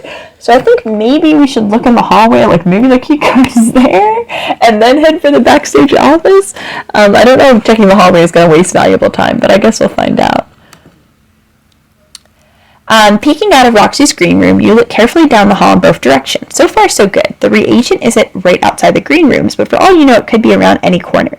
You take a few steps out, heading down the hallway. Roxy follows you, staying close as you make your way toward the main stage area. But once you are there, you hesitate, unsure what the best way out of the Pizzaplex will be. I need to find the closest exit, you say quietly, mulling your options over. The fastest way would be at the front entrance, Roxy says. We should head that way. She's right, but that's also right in the main lobby, so if the reagent is anywhere nearby, it might see or hear you. It's not a bad idea, but you're not sure it's the smartest one. You wished you knew exactly where the reagent was right now. I don't know, you say. Maybe we should head for a less obvious exit, like the loading dock. Roxy puts a hand on her shoulder. Wouldn't it be funny if, like, you put a hand on your own shoulder when you're comforting someone? Like, don't worry, I've got this. You gotta comfort yourself before you can comfort others. You gotta put your oxygen mask on first. Roxy puts a hand on your shoulder. It's up to you, Cassie. Whichever way you want to go, I'll go with you and help you as much as you can. Roxy, the most wholesome, the best wolf. You smile. Roxy's promise makes you feel safer than you probably are. At the same time, you're not sure which way would give you the best chance of eluding the reagent. So, again, I mean, I don't know. Because I was going to say I thought the book had a motif of rewarding, like, boldness and quickness, so maybe that would be the main entrance.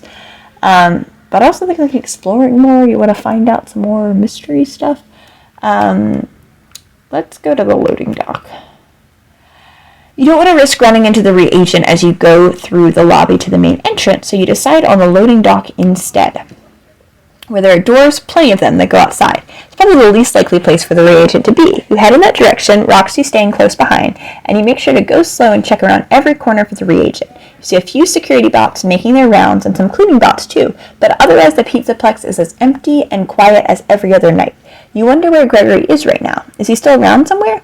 You hope the reagent hasn't found him, or that he and Freddy are figuring out a way to stop it. You reach the stairs that lead down to the loading dock and pause at the top of them. It's dark below, really dark. Not the kind of dark that you might be wandering around in. You press the light control set into the wall, but nothing happens. Roxy tries too. It's not working. Apparently you don't have a choice about the pitch black path ahead. You chew the inside of your lip, nervous, but it's not like the dark could hurt you, and you're so close to the exit. You take a deep breath and stand a little straighter, summoning your courage. A flashlight would be helpful right now, but you'll go ahead if you have to. I do not have the flashlight. So into the dark we go. You're hesitant to proceed in the dark, but with the reagent on your tail, you're ready to do anything to get out of the Pizzaplex alive. Roxy, stay close, you say, heading down the stairs. One by one, you descend until you reach the bottom, where the neon light from above barely reaches. Without being able to see where you are going, you'll have to proceed carefully, feeling your way through. I don't know about this, Roxy says, concerned. I know. You don't know about it either. But I've got to find a way out of here. You take a few cautious steps in front of you, arms held out. Your fingers brush against something. I mean, it's impressive you didn't fall down the stairs and break your neck, which I feel like would have maybe happened in like a Return to the Pit. Your fingers brush against something that feels like boxes. You make your way around the object, getting a little farther before your hand touches what feels like a chain-link storage lockup. You follow it, inching along, ears straining for any noises. But all you can hear is Roxy moving cautiously behind you. You pause, spotting a red glow ahead. You wait, but it doesn't move, so you take a red exit sign. Where I live, exit signs are always green. That's interesting. You wait, but it doesn't move, so you take a few steps toward it. Hope fills you as an exit sign slides into view. It must be a door to the outside. You start for it, then freeze. The lit sign flickers for a moment as a dark shadow moves across it. That's really cool imagery. That's very scary. There's something else down here with you. You turn back to Roxy. Run! You don't wait, darting past her, back in the direction of the stairs. Wait, Cassie, Roxy calls. It could be a cleaning bot, or you don't wait to hear more, not willing to risk it as you reach the stairs again and fly back up them. You're almost to the top when a dark form appears, blocking your way, the reagent. You freeze, ready to turn back, but the reagent is too fast. It raises its arms and lets its chemicals loose. You try to scream for Roxy, but the thick, noxious mist chokes you instantly. It's too late. Your limbs go loose, and the last thing you see before the darkness closes is in the bottom of the stairs, rushing up at you. Ooh, I wonder also if is the mimic down there? I wonder, like, how... Because there is, the mimic is in the basement in the books, and in the games, So I wonder if the mimic appears in this book, too. Okay, we gotta try this night again. Alright.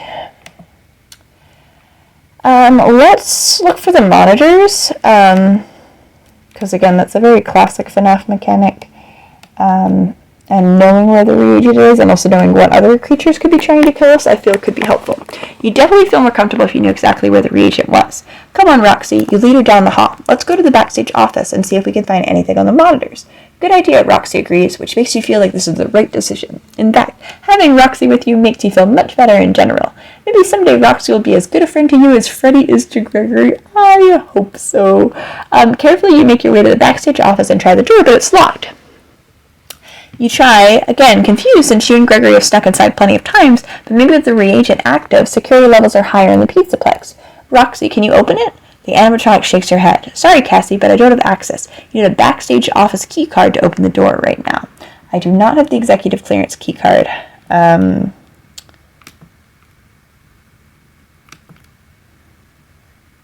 Oh, so it just resets? Okay. Alright. Fair enough.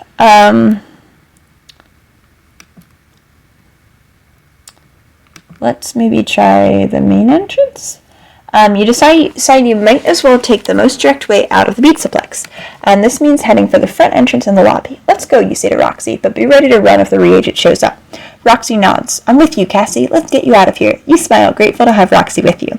With her, you feel much safer than when you were alone. Still, having her doesn't mean the danger from the reagent is gone. You'll still have to be vigilant to avoid it. Moving quickly but quietly, you make your way down the hall and back into the main part of the Pizzaplex. In the low neon light, it feels even emptier than usual, and more dangerous. This is definitely not your usual playground with Gregory. Where is he? You hope he has avoided the reagent, or that he and Freddy are still working on a way to stop it. Surprisingly, your path is clear, and you're feeling hopeful about making it to the front entrance insane, which is your first mistake. Hope is always a mistake. Until you reach the top of the stairs. A flash of movement catches your eye below. Quickly, you crouch behind a planter. It's the bomb. Moving slowly, it's sweeping the Pizzaplex as it hunts for organic material. And right now, it's blocking your way out. Luckily, it doesn't seem to be looking your way. I do think the idea of having a robot that just kills organic material is such Fazbear Entertainment logic. That does seem like exactly the incredibly evil, impractical, incompetent sort of strategy they would do in place. So this does seem like something they would do. Luckily, it doesn't seem to be looking your way. You could, because it's what if there's first of all, is it killing all organic material? I mean, this is a very pedantic issue to bring up, but even above the point that you shouldn't be murdering children, number one. But even is it killing all the bacteria, all the little microbes in the Pizzaplex? Because you actually need those to keep the environment healthy. So by killing them, you could allow bad bacteria to take over. You could turn the whole place into a biohazard. I'm just saying there's a lot of problems here. Okay. Luckily, it doesn't seem to be looking your way. You could say the course, wait for it to move on, then keep going to the front doors. Or you could try circumventing it, remaining on the upper level of the Pizzaplex. You look up at Roxy and press a finger to your lips, indicating for her to remain quiet while you figure out what to do. If you want to wait for the reagent to move on, tap/touch here. If you want to try circumventing the reagent, tap/touch here.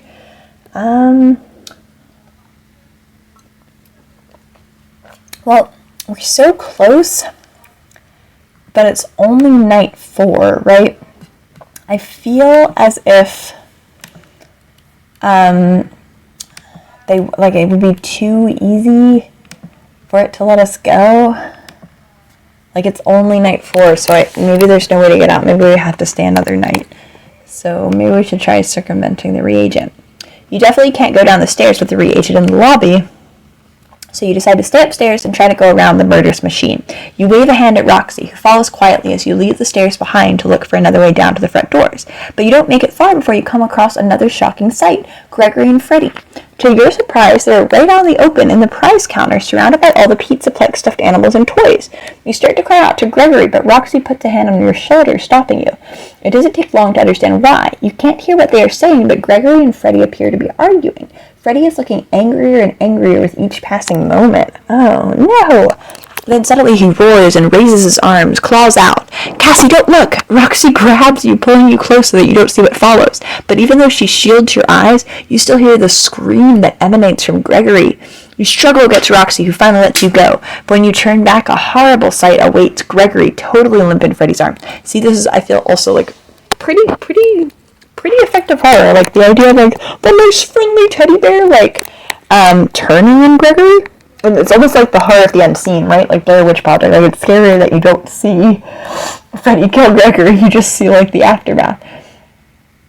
You stifle a scream, retreating a few steps. You know you should run to get away from Freddy and whatever madness has gripped him, but if you run, he might spot you. There are some planters nearby. If you move quickly, you can hide behind them. Whatever you do, you need to do it quickly.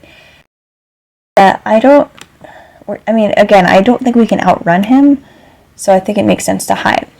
There's no time to waste. Pulling Roxy over to the cluster of planters, you duck down before Freddy looks your way. Your heart feels like it slid up into your throat as you peek through the plastic leaves, watching as Freddy stomps around the lifeless Gregory. Why did Freddy attack him like that? You glance up at Roxy, who returns your silent question with an apprehensive look, which makes you feel even worse. Now you have to evade both the reagent and Freddy. If you don't, you're going to end up like Gregory. The planters and thick greenery provide a good hiding place, but now you are stuck, at least until Freddy moves on and the coast is clear. You hope that soon, even if you have no idea what to do after.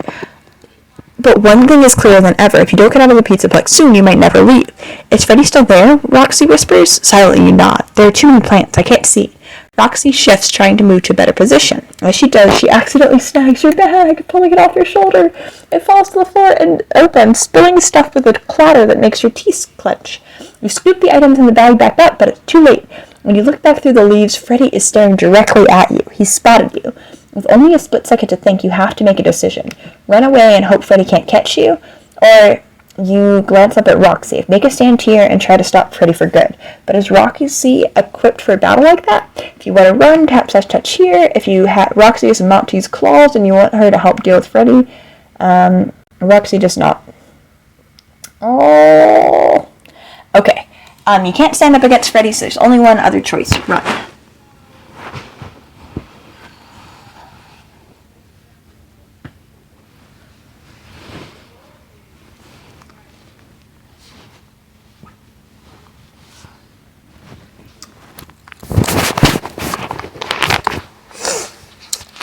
You bolt away, not waiting for Roxy as panic grips you. Whatever is wrong with Freddy is bad enough to have caused him to attack Gregory. You have no doubt that he will do the same thing to you if he manages to catch up. Your heart pounds as you bolt back through the Pizzaplex, past the stairs and into the main stage area.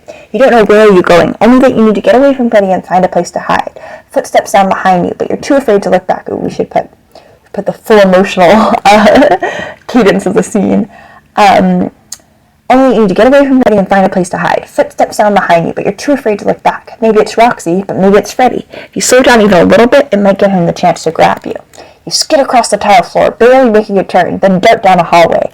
Suddenly a dark shape rolls into view, blocking your way. You stumble, nearly colliding with it. The reagent! You don't even have time to turn before it raises its arm and releases its chemicals. The cloud hits you directly, burning your eyes and nose even worse than the night before. Still, you try to run, but you don't make it far. Within a few steps, your limbs begin to seize up and you fall to the floor. Stuck on your back, you stare up at the ceiling, struggling to breathe as the reagent slowly rolls into your view. Then the dark overcomes you. Alright, we're starting this night again. Alright. I think we definitely need items. I don't know if we have to go back. Like, I almost wonder, should we go back further? Like, I wonder if there's any way to survive this night with the items we have. But maybe.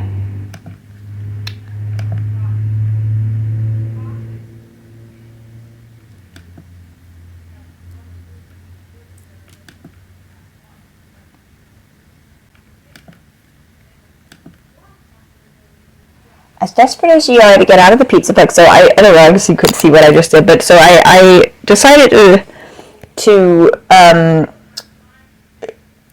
go straight for the entrance this time. So you remember last time I was like, I don't think we can go to the entrance because it's only night 4. They're not going to let us win on night 4. But this time I went straight for the entrance because why not? As desperate you are to get out of the Pizzaplex, you decide patience is the way to go. Still crouched, you and Roxy wait and watch as the reagent continues its sweep below. After what it seems like forever, it finally moves in, rolling out of view. You wait a little longer just to make sure it's really gone, then cautiously get up. Come on, you say to Roxy. I'm right behind you, Cassie. Silently as possible, you creep down the stairs until you reach the lobby area. There's still no sign of the reagent emboldening you. The front entrance is in sight, which means you're only steps from safely escaping the Pizzaplex. You start across the lobby, the large fountain of Freddy looming over you as you pass. Suddenly there's movement around the side of the fountain. You jump, then catch yourself. It's only a cleaning bot, not the reagent. But the moment the cleaning bot spots you, it starts making loud noises as if it spotted a mess it really wants to clean up. Roxy! Your chest tightens at the noise. Chase it away! I'm on it. Roxy runs at the bot, which retreats, heading toward the other areas of the Pizzaplex as Roxy on its heels. This is your chance. You make a run for the front doors, not caring how much noise your sneakers make. They slap against the tile floor of the lobby. The doors get closer, closer. A large shape cuts in front of you, and you skid to a stop a few feet from it. The reagent. It must have been drawn back to the lobby by the cleaning bot's noises. There's no time to think. You spin, intent on retreating, but you make it only a couple of steps before a cloud of chemicals envelops you. This close, the burning sensation is even worse than last night, choking you before you can cry out. Your sight blurs as tears fill your eyes, and within moments your limbs go weak. You try to run, but it's no good. You fall to the floor, your vision going murky. The last thing you see is the reagent rolling forward, still spraying chemicals, until it's right above you. Then everything goes dark. Okay, so we're going to reset. I don't know if there's any way, like I said, I don't know if there's any way to solve this without these special materials, but I figure before we reset everything, it makes sense to at least try. So we're going to search the hallway again. Maybe let's go for the loading dock this time. Proceed into the dark. Okay, so there's no way to get out through the loading dock. At least without the flashlight. Okay, so we're going to go to the main entrance. I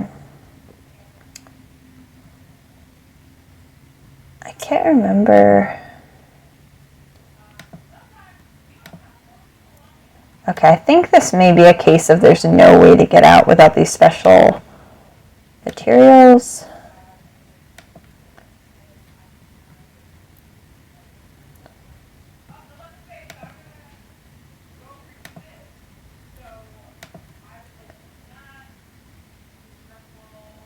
Okay, I can't remember if we picked hide behind the planters or run away last time.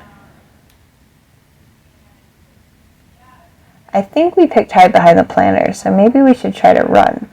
After what Freddy did to Gregor, you need to get out of here fast. Run! You whisper to Roxy before taking off. You hear Roxy's steps behind you as you bolt away from the pride counter, but then you hear something else. It's Freddy, roaring monstrously. He spotted you.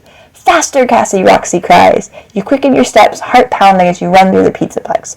You know you can't unrun Freddy forever. Already you can hear him getting closer. If you're going to get away from him, you're going to have to be smart. You and Roxy reach the top of the lobby stairs. You pause for a moment, not sure where to go next. You keep heading toward the backstage area, maybe you can lose Freddy. Or you can run down the stairs and try to reach the main entrance. If you can get outside, Freddy can't follow. Then you look at Roxy. She may not be acting wild like Freddy, but if she is equipped for it, maybe she can make a stand against him? Roxy waits, glancing anxiously behind you as you try to decide. If you want to head to the backstage area, if you want to run for the main entrance. So I assume if we run to the main entrance, it's going to dovetail with one of the other. We don't have Mounting's Call, so we can't do that. I assume if we go to the main entrance, it's going to dovetail with one of the other ones. Arguably, if we go to the backstage area, it's going to dovetail with the thing that we go to the executive key card, so we can't go in, but let's try maybe backstage area. Freddy is closing in. And, oh man, I think we got burned with chemicals again. Just because I can see stuff about chemicals on the right side of the page. But Freddy is closing in, and you decide to keep going toward the backstage area. You start running again, searching for a good place to hide as you do. Then you spot it, the Glam Rock Beauty Salon. Well, this is at least a new location. It's shut up at night. There's no reason for Freddy to look for you there. You run for the entrance, pausing beneath their giant neon scissors. The front is filled with glass windows, but it's dark enough that Freddy shouldn't spot you if you duck behind something.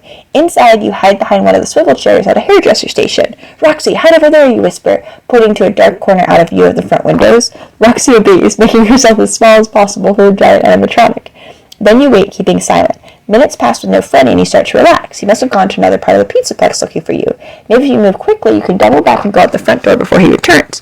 You wave to get Roxy's attention, gesturing for her to go closer to the windows and make sure Freddy is in view outside. But she doesn't understand. She shrugs, her arm catching these little movements that make so much noise. And I mean, 100%. I bump into things all the time, so I would 100% die in a situation like this, but it is so frustrating. These little tiny movements that have life or death consequences. Her arm catching the edge of a table covered in hair products as she does. The bottles and jars clatter to the floor. You dart back down behind the chair. Did Freddy hear that? Your heart drops. You hear a sound somewhere outside the salon. You can't help it. You peek around the chair. A dark figure fills the door, but it's not Freddy. It's the reagent. You were followed. A gasp escapes you, and the belt swivels in your direction. It spotted you. You jump up, but there's nowhere to hide. Nowhere to run, as the reagent charges, spraying its chemicals directly at you. Roxy, you gasp, but within moments you can hardly breathe. The chemicals burn your eyes and throat, and then you stumble toward the exit. The reagent keeps spraying into the air, is so filled with a viscous cloud that you can hardly see. You think you hear Roxy coming for you, but everything is fuzzy. Then the floor rushes up at you, and the world goes dark. Okay. So again, I'm going to try to explore every possible outcome before going back to an earlier night. Search the hallway, search the main entrance. I can't remember what was right. Go for the entrance or wait for the reagent to move on? I can't remember. Try circumventing the reagent. Hide behind the planters. I think it was run away on this one. Okay, run for the main entrance. Ooh, okay.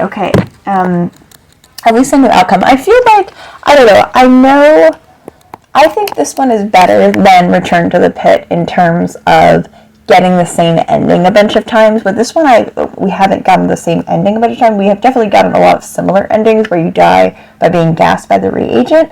Or we got a lot of similar killings from Monty, but not the exact same killing of Monty. And for this one, for example, like I genuinely was like, oh, there's no way out. We're going to have to go back to an earlier night and get some items. But this is at least a different endings. Like, so I think credit should be given to the author for writing a lot of separate endings, because it doesn't feel as, like, I remember, like, I haven't finished editing my Return to the Pit playthrough, but I think that I would have, like, kind of speed it up and play, like, silly little music, because there are, like, so many, like, repeated loops of me, like, getting killed by the yellow rabbit. So, yes. After watching what Freddy did to Gregory, the only thing you want right now is to get out of the Pizzaplex in one piece. So you run down the stairs, heading for the main entrance. Roxy follows after. Freddy is getting closer, she warns. You try to pick up the pace, but your heart is already pounding, and you're gasping for breath. Still, the doors are getting closer. You reach the lobby, bolting past the Freddy fountain, solely focused on your avenue of escape. Behind you, there are angry growls and snarls, unlike anything you've ever heard from Freddy before. You can't believe what happened to Gregory, and you don't understand why, but there's no way you're going to try to figure it out now. Finally, you reach the doors, colliding with the closest one as you try to open it and escape. But the door doesn't budge. You try it again and again, but it refuses to open. It's locked, you cry desperately at Roxy, who also tries, but it doesn't move for her any more than it does for you. Doesn't matter. You lost your chance. Freddy barrels down on you, shoving Roxy out of the way and raising his claws. You scream, but instead of attacking, Freddy's chest suddenly bursts open. Inside laughs Gregory, a very alive Gregory, who is laughing hysterically. Freddy straightens and joins him. But worse than that, so does Roxy! I don't think this is nice at all. I mean, like even Roxy, even Cassie's best animatronic friend just ended this joke. Like, this is not kind. You get to your feet, fuming with anger and embarrassment. But at least we survived. That's the important thing, you know. There was some emotional damage, but at least not any physical damage. You get to your feet, fuming with anger and embarrassment. This was another prank. You promised you'd stop, Gregory. Still laughing, he shrugs. I couldn't resist, especially with Roxy's help. Really got you, Cassie? You look at Roxy. You were in this the whole time? Roxy grins. Gregory said you like to be scared. Did you have fun, Cassie? Aww. No, you cry, unable to contain your... in the Roxy Wolf defense squad, Roxy's defense lawyer opening arguments, I will say, you know, she's like an animatronic, she's an AI, so I'm guessing she just kind of believes what she's told, so Gregory's like, she likes to be scared, so Roxy's like, she must like being scared, so I don't think it's really Roxy's fault. I think the animatronics aren't capable of, like, understanding the, like, emotional ramifications of their actions, with, like, a high degree of accuracy. And Gregory is also a child, so he's probably also not capable of understanding the repercussions of his actions to a high degree of accuracy. No, you cry, unable to contain your rage any longer. I thought Gregory was dead and Freddy was going to kill me next. That wasn't fun at all. Roxy looks a little chastised, but Gregory and Freddy are still laughing. You can't deal with it anymore. Without another word, you run off, leaving all of them behind. Nightfall? I also think this, and I mean, I guess this could be a bad thing, could be a good thing. This book definitely is moving faster than, like, Return to the Pit. VIP I feel like I went through pretty quickly, but it definitely feels like this book is moving faster. I would say the degree of difficulty is not super, super high, but I like that. I guess it really depends, like, on who, like, you know, what, like, your goal is. If you like a really challenge and you like that, like, frustration of, like, failing and finally succeeding in that sense of accomplishment, or if you want a lot of different possible, like, avenues to explore, a lot of, like, lore-inclusive discovery, you might not like that this is fast-moving. I kind of like that it's fast-moving, especially because I'm doing these playthroughs, you know, so if it's like a four-hour book, that means I have to talk for 4 hours. So I think this is, like, a good level of challenge for me, and where it still feels difficult. And there's still enough bad endings that the stakes are high and it's a little bit scary, but it doesn't feel, like, frustrating, and it doesn't feel like such a, like, slog. Like, Return to the Pit definitely in parts felt like a slog, because it was just dying and dying and dying, and Return to the Pit I think also, like, with the Avengers ending, and in more endings where success was impossible, where, like, we saw Night 4, even without any special equipment, I had no special equipment, I was able to survive.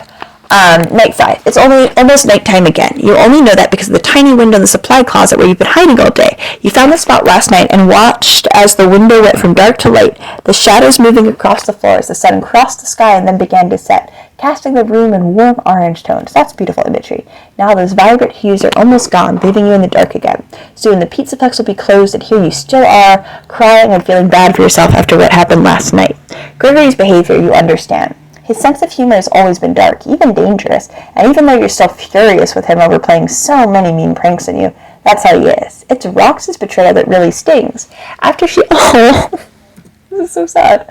After she saved your birthday party, you really thought she was nice and kind, and that she never played such a mean prank on you. But she did, and it hurts. You shift in place. Your arms and legs stiff from being hidden away all day. You thought about leaving, but the last thing you wanted to... when it was to run into Gregory or Freddy, or worse, Roxy, when you did. So instead, see, this is such child logic that is genuinely really kind of frustrating. I'm not blaming Cassie, because I think this is kind of realistic to, like, a child, right? A child, like, social outcomes can be really important, so, like, the idea that, like, oh, I don't want to leave because I'm going to run into them and it's going to be really embarrassing, or I really don't want to deal with them right now because I'm very upset and hurt, is understanding. But it's like me, an adult hedgehog. And, you know, I'm an adult hedgehog. You could look how sophisticated I am. I have a pink bow. Okay, they don't give pink bows to just anybody. Okay, I'm a sophisticated adult hedgehog. I just say I know the stakes, right? Like as from a meta standpoint, it's like you could die, you could be gassed to death, you could be eaten by Monty, like, so it's like it's worth it to run into these people, or I guess animatronic people, to survive, rather than, like, just stay because of, like, your emotions are hurt and risk dying. But it is what it is. But what's done is done. Okay. So instead, you spend the whole day locked away in here, alone and letting your tears flow. You wipe your eyes for the 100th time, hoping that wherever Gregory is, he feels guilty, at least a little, but you doubt it. Tap, tap! The most frightening words in the world. You turn your head toward the sound, which seems to be coming from the door to the storage closet. Tap, tap, tap. This time you know you heard it. Cassie, you're surprised to hear Roxy's voice. Are you in there? You frown. Go away. I don't want to play any more games. I'm not playing any games, Roxy says. I promise. Please open the door. It's important. I also think, it's like the reagent is real. The reagent is, in actuality, like the least dangerous gas. So, Gregory and Freddy are like, oh, it's a prank, but, the reagent does not appear to be a prank. Unless it's, I don't know, okay, this is a very, meta question to have, but I wonder, so it's in the bad endings you get gassed to death by the reagent. I wonder if that means that, I think Gibby's Horror Home said, this is not an original thought I'm having, but I think he made a point of saying, if something happens in a bad ending, even if that's not the canon ending, that means that it's possible in the world of FNAF. So I wonder if, the way you survived, or at least the way I survived Night 4, was that they're playing a prank on me. So, but in the bad endings, I got gassed to death by the reagent.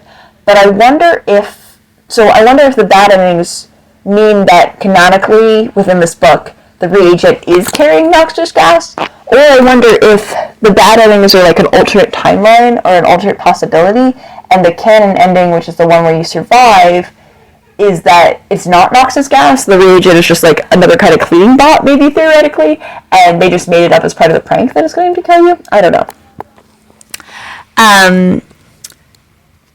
Okay.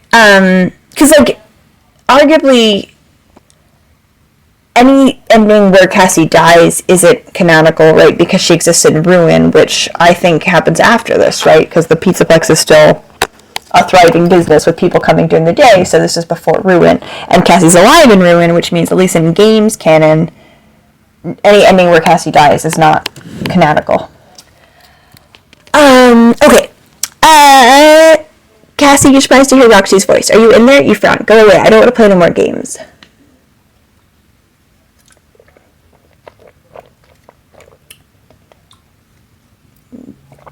I'm not playing any games, Roxy says. I promise. Please open the door. It's important. You want to ignore her, but the pleading sound in her voice gives you an achy feeling in your chest. So you give in, going over and letting her in. The animatronic nearly fills the small closet.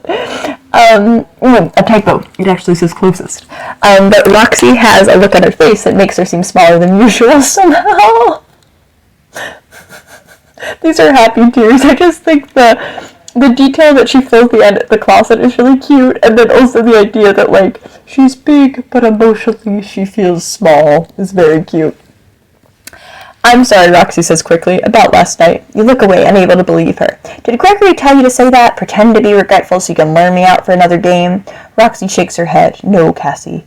I should have known what happened would be fun for you, but I didn't. She pauses, and I'm not sure why. That gets your interest. You look back at Roxy. What do you mean? Roxy shifts from one foot to another. I'm not sure, only that I don't think I am acting normal. Something is off. Some of your sadness recedes, replaced by intrigue. Roxy, have you scanned your programming lately?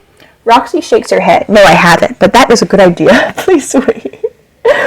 A moment later, I really like the idea that because they're AI, and it's AI is a new technology even in this near future world, that the animatronics and the human children are maybe arguably on a similar level of problem solving abilities. So I really like that the animatronics are very technologically advanced, I guess, but even the most advanced, even in our world, right, the most advanced technology can't do certain things that are really easy for a human to do. The whole CAPTCHA thing or whatever, or like the Boston Dynamics robots where they're like knocking them over with like hockey sticks or whatever. So like, you know, like they're really advanced robots, but they might have trouble like keeping their balance, like, you know, where like humans, it's easier for many humans to keep their balance. So anyway, I like the idea that they're kind of on an equal footing, that the robots and the humans can like teach each other things. I think that's really cute. No, I have it, but that is a good idea. And that kind of like, this video is going to be 1 billion hours long. But I also like it because it kind of, it's like a through line back to, I guess I would say like original FNAF, meaning like maybe like the first 6 games, in that, you know, the ghost children. So the fact that these animatronics are kind of childlike in a way because they're literally possessed by the spirits of children. That's kind of like even though in this timeline, these animatronics, the Pizzaplex animatronics, might not necessarily be possessed. They might just simply be AI with like glitches or viruses in their programming. But nonetheless, you have the through line of like these animatronics are kind of childlike, both in the older games and in the newer games. So I think that's something nice that is like a continued motif or a continued characterization throughout the games and books and such. A moment later, Roxy's face goes blank as the animatronic begins an internal scan. You wait patiently for a few minutes until her features brighten again. Immediately she frowns. Oh no, Cassie, you were right. My programming has been tampered with. By Gregory? She nods. Yes, he altered it so that I would assist him in his prank last night. But I found something else too. She pauses. Something much, much worse. Knowing how dark Gregory's humor has gone, and you aren't sure you want to hear what's coming, but you have to know. What did Gregory do to you, Roxy? He's altering my program so that I will turn on you, Cassie, and attack you. I did not think the pranks were going to get that intense. A shiver runs over your skin. Then, Roxy hesitates for a moment. Soon. Anger and fear flash, chasing around the last of your sadness. But it's followed by sudden resolve. I also like this because it's werewolf-esque, right? Like, she's going to turn on Cassie at some point. She's not sure when, which is like, it's very werewolf-esque. Okay. Anger and fear flash, chasing away the last of your sadness, but it's followed by sudden resolve. You're tired of Gregory's cruel games, but he's not the only one who knows how to reprogram the animatronics. I'm not going to let that happen. You stand again, pushing past Roxy and heading to the door. Come on, if we can get to a main computer terminal, I can get into your code and fix what Gregory changed. Roxy doesn't move. But Cassie, I'm not sure where the reagent is. It might still be active in the Pizzaplex. Whatever Gregory has done to Roxy, there's no time to waste in undoing it. But Roxy has a point. If the reagent is still around, you need to be careful. Part of you wants to make a run for the main computer as fast as possible, but the cautious part of you says you should move slower, taking the time to make sure the reagent isn't around. You look up at Roxy, who waits patiently for you to decide what to do. You want to be cautious and search the hallway carefully. Tap/touch here. If you want to make a run for the main computer room, tap/touch here. I don't know. I mean, like I said, it does seem like the book rewards, at least in Return to the Pit and that one trying to escape your darkened house, which is what is like sticking to my mind. The reward was running, but I just think in real life, realistically, it makes sense to search before running. With the reagent still possibly active out there, you don't want to risk barreling through the Pizzaplex and running into it. So, with Roxy close behind, you carefully open the door of the storage room. Search both ways, but don't see anything concerning. Keeping quiet, you move out into the hallway, making your way toward the main computer room. The Pizzaplex seems quieter than usual, and darker, you realize, especially when you reach the lobby area. Most of the neon lights have gone out. Ooh, creepy. Leaving only a handful to illuminate your way. You look questioningly to Roxy, but she only shrugs. Is this Gregory's work, or something to do with the reagent's mission? You don't have time to ponder this. Subtly, there's a bit of quick movement in the distance. You freeze. What was that? I don't know, whispers Roxy. You see it again, barely visible in the low light. A dark shape. Yeah, because there's something else, right? In the basement ending, there was a dark shape that blocked the exit sign. We thought it was the reagent, but the reagent was at the top of the stairs. So what is this other thing? You see it again, barely visible in the low light. A dark shape like a moving shadow. Maybe it's only a cleaning or security bot, but you're too afraid to get closer in case it spots you. Or it's something more dangerous. Maybe we should wait until it's gone, Roxy suggests. However, the longer you wait, the less time you'll have to undo Roxy's programming before she turns on you. If only the lights were working normally. Or if you had a flashlight, you could see what it was from here. I know, I wish I had a flashlight too. Alright, but I don't, so... Okay. Quietly, you watch the shadowy shape as it moves around. It makes its way through the Pizzaplex at a frustratingly slow pace, one that makes you itchy with impatience. If only you could see what it is, but the only thing you can make out is an indistinct, mysterious form. Finally, it moves off out of view, into another part of the Pizzaplex. When you're sure it's gone, you jump up, waving Roxy forward. You wasted enough time as it is, and there's no telling how long you have before whatever Gregory did to Roxy's programming kicks in. You're not only looking, you're listening as well, ears straining to pick up even the slightest sounds. But the Pizzaplex is almost deadly silent. You only hear yours and Roxy's faint footsteps as you make your way to the stairs. There, Roxy pauses subtly. "Come on, Roxy," you urge. "If we go this way, we'll be at the main computer terminal in no time." Roxy seems to think for a moment. "Yes, but we don't know what's at the top of the stairs. I know an elevator. Maybe we should take that instead." Sorry, I briefly forgot where we were. I guess we're just on the bottom floor or something. Roxy makes a good point. In the dark, you can't tell what might be waiting for you above. Taking an elevator might be risky too, but what if it gets you closer to the main computer without having to pass through the areas of the Pizzaplex with the least amount of cover? This is interesting. I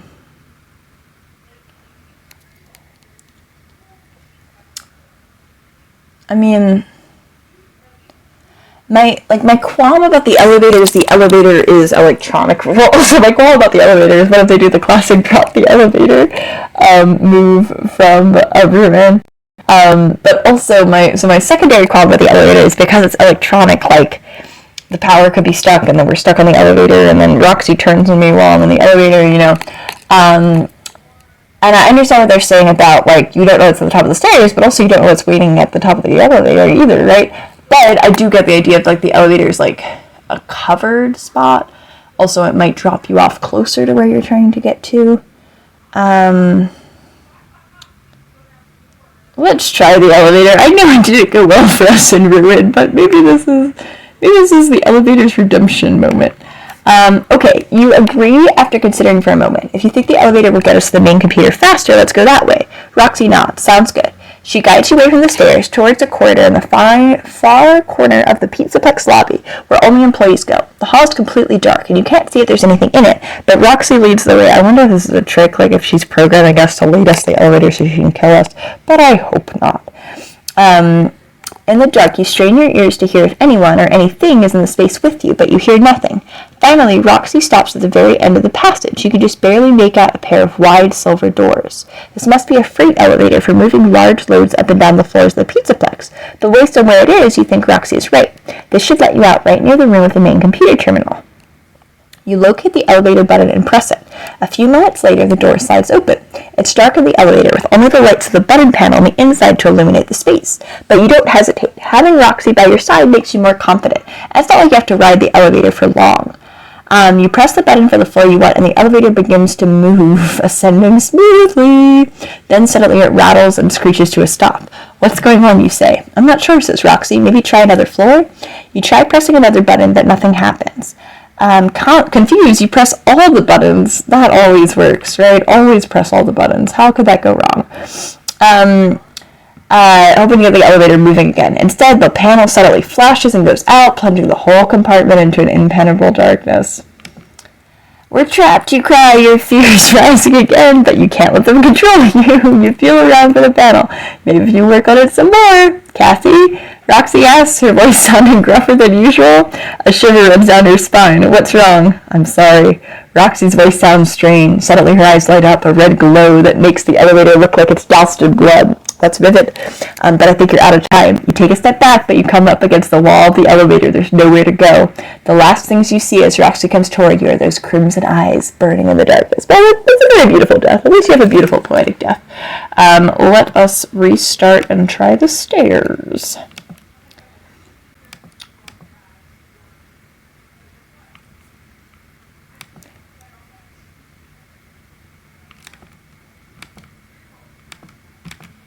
Oh, shoot. Okay, I guess I hit the stairs, because it says, "Do you want to continue up the stairs?" So, for some reason, I don't want to blame the book. I think it might just be my computer, because I don't understand, why the responsivity of links would vary book to book, but I've noticed this today, is that when I'm clicking on the links, they're a little slow to respond. So anyway, but I think I did manage to click stairs because I see that the option on this page is continue up the stairs, which implies we started on the stairs. Oh, okay. Okay, I think we're just back where we were before. Okay, so let's say continue up the stairs because we picked elevator last time. You don't trust taking an elevator you don't know, so you continue up the stairs instead, moving quietly so as not to alert anything that might be waiting on the top of them. Roxy stays close behind you, but when you reach the floor above, you see nothing. The Pizzaplex seems even more deserted than normal. That works for you, though, as you continue through the main stage room, heading to the room in the backstage office area where you know there's a main computer terminal. Despite the fear of running into the reagent again, you and Roxy make it into the computer room with no issues. Inside, there's the computer you were looking for, along with some monitors showing various areas of the Pizzaplex. Oh, the monitors! We finally got to a room with the monitors. To your surprise, you spot the reagent, but it's not moving and seems to be parked in a storage area. That must mean it finished its sweep of the Pizzaplex, which is a relief. Oh, that's awesome. Oh no, she's turning! The last thing you... Sorry, I'm skipping ahead. I can see, like, the first little... Like, the second paragraph of the right page is why I'm saying she's turning. The last thing you need right now is to be dealing with that.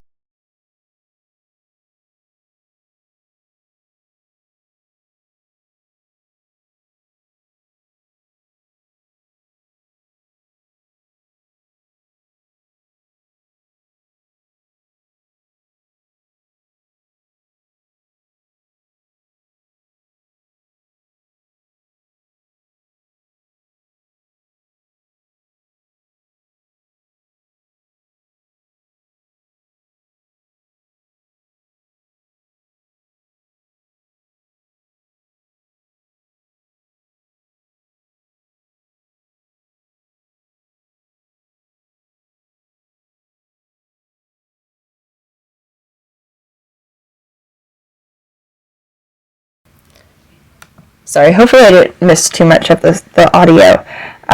So it's rock, paper, scissors.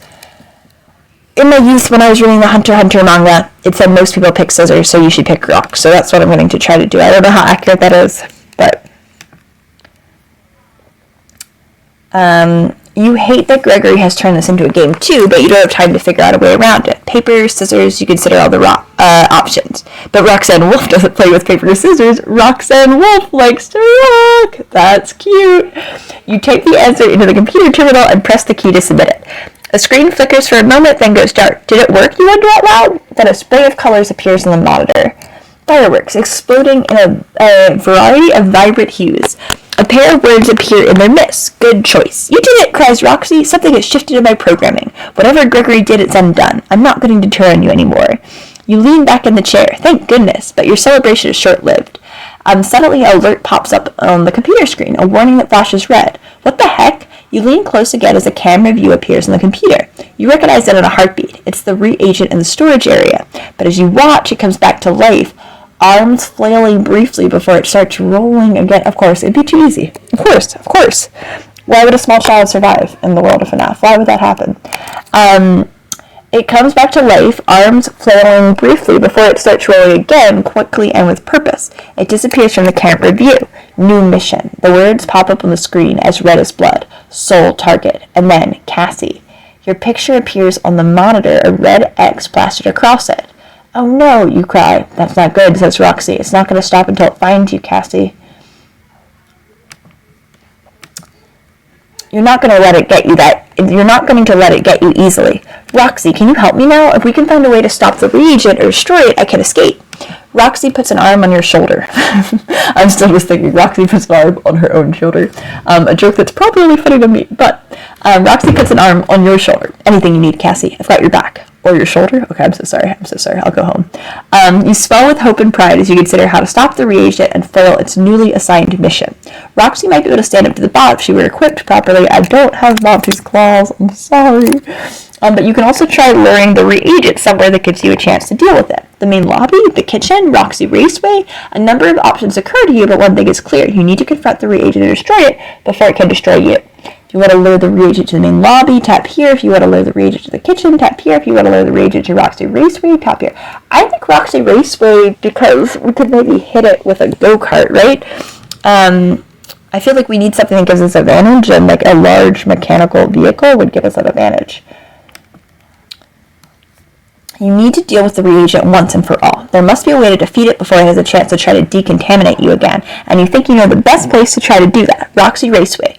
Where better to team with Roxy and corner the bot than on her own turf? You watch the monitors, keeping track of the bot's movements as you ponder the best way to do what you need to do. Meanwhile, Roxy waits patiently beside you for your orders. Okay, you say finally, here's what we are going to do. The main stage area, spinning around and feeling a little silly as you yell and make a bunch of noise. Here I am, the contaminate, come and get me. You feel silly, but you're also scared. The last thing you wanted after the reagent cornered you in the kitchen was to come face to face with it again. And here you are, trying to get its attention. Come and clean me up, I'm right here. Your heart jumps as you hear something somewhere. In the low light, it's hard to see what might be approaching you. You scan the area for any hint of movement. There, a dark form rolls into view, an outline that sends a cold shiver down your spine, the reagent. The moment it spots you, it freezes and lets out an angry screech. It starts to raise its nozzles, but you turn and run, not waiting around to see more. As you hoped and feared, the reagent immediately pursues you. Your sneakers slap against the floor of the Pizzaplex as you reach the entrance to Roxy Raceway and bolt through it. Unfortunately, the reagent is gaining faster than you expected. It's on your heels as you reach the stairs, nearly tumbling down them as you make your way to the raceway floor. Roxy, get ready, you yell. You reach the floor and head across it to the track, climbing onto it, but you only make it a few more steps before the reagent catches up to you. It surges past you, coming around to block your way, raising its nozzles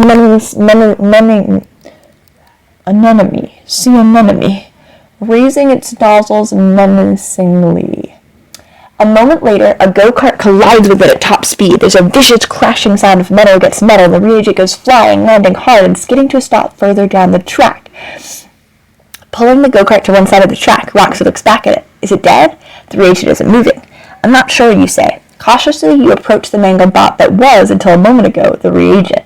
It moves subtly, causing you to, a classic slasher motif, right? It's not really dead. It moves slowly, causing you to jump back. The bot is damaged, but unfortunately not destroyed. You can see it trying to raise its nozzle to point at you, which means you need to think fast. A panel on the reagent's front has been smashed open, revealing its internal boards and wiring. I don't have a screwdriver, though.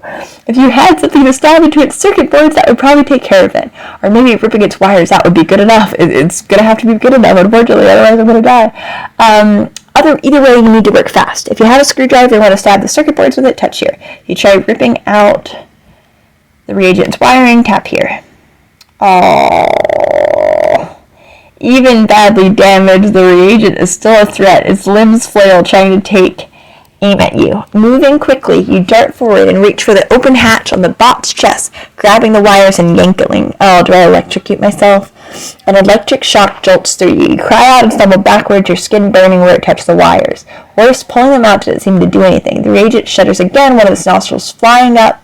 Not nostrils, one of its nozzles flying up and pointing directly at you. You try to cry out, but the chemicals begin to spray, choking you before you can make a sound. You turn away and try to get to safety, but you only manage a few steps before your limbs begin to tremble. A moment later, they stop working altogether. The only thing you could do is cough and gasp. So, I know that this doesn't work like the nerve gas or whatever, the nightmare gas in, what is it? In Sister Location, but it does seem like it's some kind of neurotoxin because your limbs stop working, which I think would be consistent with something that, like, attacks your nervous system, right? Like, that severs the ability of your mind to send signals through your nerves to your body. So it does seem like this could be an allusion to, like, the nightmare gas from Sister Location. But you only manage a few steps before you're lit. But it is interesting, though. I think it would be really interesting to have had, at least in one of these endings, the reagent not be using nerve gas, but be using nightmare gas, because I think it'd be really interesting to have Cassie stuck in the Pizzaplex and, like, hallucinating all these different monsters, like, attacking her and keeping her, stuck there. So I think that would have been an interesting, like, ending to do, or an interesting, like, plot event to do. But that's why I'm not a professional choose your own adventure book writer. But you only manage a few steps before your limbs begin to tremble. A moment later, they stop working altogether. The only thing you can do is cough and gasp as you fall to the raceway floor. There, you roll on your back, staring up at the shadowed ceiling above. Tears fill your eyes. Beyond that blur, a familiar shape appears. Roxy. But she's too late this time. Oh. The last thing you hear is Roxy calling your name before the darkness descends. Alright, let's try this night again. Now, as the nights are getting progressively harder, I wonder if there's any way to beat this one without special equipment. But let's find out.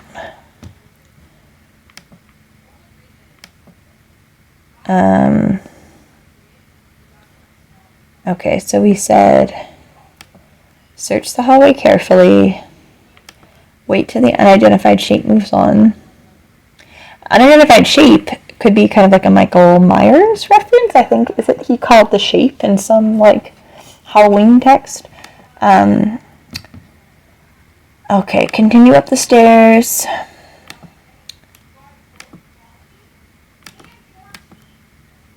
Rock. Okay, see, I think Roxy Raceway is a good idea, but I think once we get there, the only option is to have the screwdriver or to tie the wires up, and tearing the wires up ends in death. So I think kitchen is a bad idea because it's a confined space. So let's maybe try the main lobby. You need to deal with the reagent once and for all. And if you're going to do that, you decide you need to have plenty of space to work, like the main lobby. You think for a few minutes, following the reagent's progression on the security monitors and making sure you don't lose it. Okay, you say to Roxy finally, here's what we're going to do. Also, like, I'm sorry, not to tangent in a very dramatic, point in the story, but Gregory is the villain then, right? Because, like, he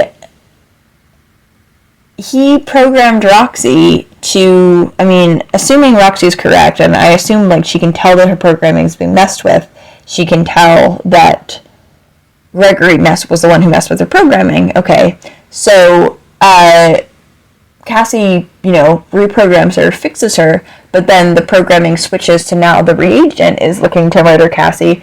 So that implies that, like, Gregory is, like, the villain, like, the reagent is his fault.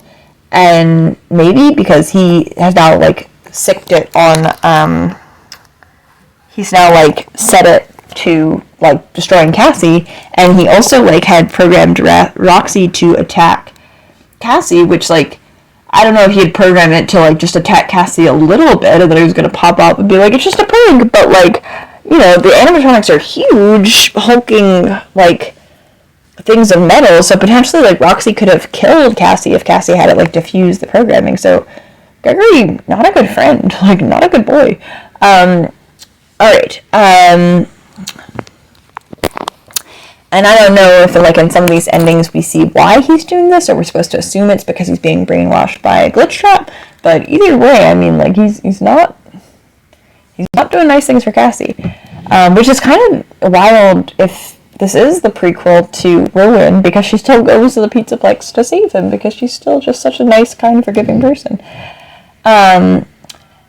Okay, you think for a few minutes, or maybe, like, I don't know, maybe she saves the day, he's going to reveal why he was doing these things, maybe she deprograms Gregory, and so then maybe when she does get the walkie-talkie call from him in the beginning of Ruin, even though it kind of seems suspicious and like a setup, she thinks this is the kind of silly prank he would play, or she thinks maybe he's been brainwashed by Glitch Trap again and she needs to save him again. I don't know, like, maybe this is important, like, backstory for their friendship and their relationship, which explains why she would trust that he was really there at the Pizzaplex in Ruin and really try to help him, or maybe she's just such, like, a very, like, optimistic, forgiving, positive person, so that she gives people the benefits of the doubt in this story, and then also in the Ruin story. I don't know. But anyway, you think for a few minutes, following the reagent's progression of security monitors and making sure you don't lose it. Okay, you say to Roxy finally, here's what we are going to do. You take a deep breath, steeling yourself. Around the corner, you can hear the reagent rolling closer, no longer sweeping for organic material, but rather for one target and one target only, you. The last thing you wanted was to ever get this close to the reagent again, but there's only one way your plan is going to work, and that's if you use yourself as bait. You only hope you're fast enough to make this work. When you judge the reagent as close, but not too close, you step out into the hallway. Hey! You wave your arms and jump up and down. You're looking for me? The reagent comes to an abrupt stop upon spotting you, then lets out a screeching noise. It raises its arms, but you start running before it has a chance to release its chemicals again. Within moments, you can hear it pursuing you. Fear pushes you to run faster to tear through the Pizzaplex. as you head to where Roxy is waiting for you, the main lobby. Behind you, the reagent is gaining, faster than you'd like, but a moment later you arrive at your destination. The lobby is still dark and shadowed, and you don't see Roxy, but you tell yourself that's okay, that it's part of the plan. But you didn't count on how quickly the reagent would gain on you. You had planned to get to the top of the stairs, but now you're not sure you have time to do so. You might need to be content with getting the reagent to the bottom of the stairs and trust Roxy to do the rest. The bot is getting closer, so you need to make a decision closer. If you want to run to the top of the stairs, tap/touch here. If you want to stop at the bottom of the stairs, tap here. I don't know. Let's maybe say better safe than sorry. At the rate the reagent is gaining, you're not going to make it to the top of the stairs in time. You can reach the bottom though, so that will have to be enough. Roxy, you cry, get ready! You can't see her from where you are, but if she's in position, your plan will work. You hope. At the bottom of the stairs, you stop and turn. The reagent is close behind, flying across the lobby floor as it gains on you. You take a deep breath and hold it, trying to stay steady. You watch as it gets closer, until... Now, Roxy! You throw yourself out of the way as the reagent bears down on you. At the top of the stairs, Roxy appears, pushing a huge crate which she shoves down the stairs at your signal. It bumps and bangs as it tumbles down, but Roxy's aim is perfect. The crate hits the reagent with a metallic crunch, sending bits and pieces of the bot flying. The bot, or what is left of it, comes to a stop at the edge of the Freddy fountain. Nice. Double nice. Roxy runs down the stairs, offering you a hand and helping you up. Is it destroyed, Cassie? I'm not sure. You approach carefully. By the time you reach the bot, you know your caution is unwarranted. That's really interesting that the force of the go-kart didn't destroy it, but apparently the force of the crate falling down the stairs destroyed it. You approach carefully, but by the time you reach the bot, you know your caution is unwarranted. What was once a reagent is now at about 100 different pieces, none of which is much of a threat. It was difficult to put the pieces together. None of which is much of a threat anymore. We did it, you cry! What a relief. Roxy puts a hand on your shoulder. You look up at her and smile. She returns your grin. As tempting as it is to remain with Roxy now that the reagent is defeated, you've had enough of the Pizzaplex for a while. It's time to get out of here. See, I'm worried because it seems too good to be true, but I really hope that we successfully killed the reagent and then Cassie's gonna get home and everything's gonna be okay. Roxy seems to sense that. Come on, I'll walk you out. Together you go through the main entrance. When you try a door, it opens for you, letting in a blast of cool air that hints at dawn's arrival. It's almost morning, almost time for another day in the Pizzaplex, but you'll be long gone before the crowds arrive. Come play with us again, Roxy says, waving goodbye. Oh, don't worry, you say, stepping through the door and out of the Pizzaplex. I will. Okay, and I know it's got the, Goosebumps classic then, question mark, but I think it's a pretty good ending. I mean, it's true that she does come back.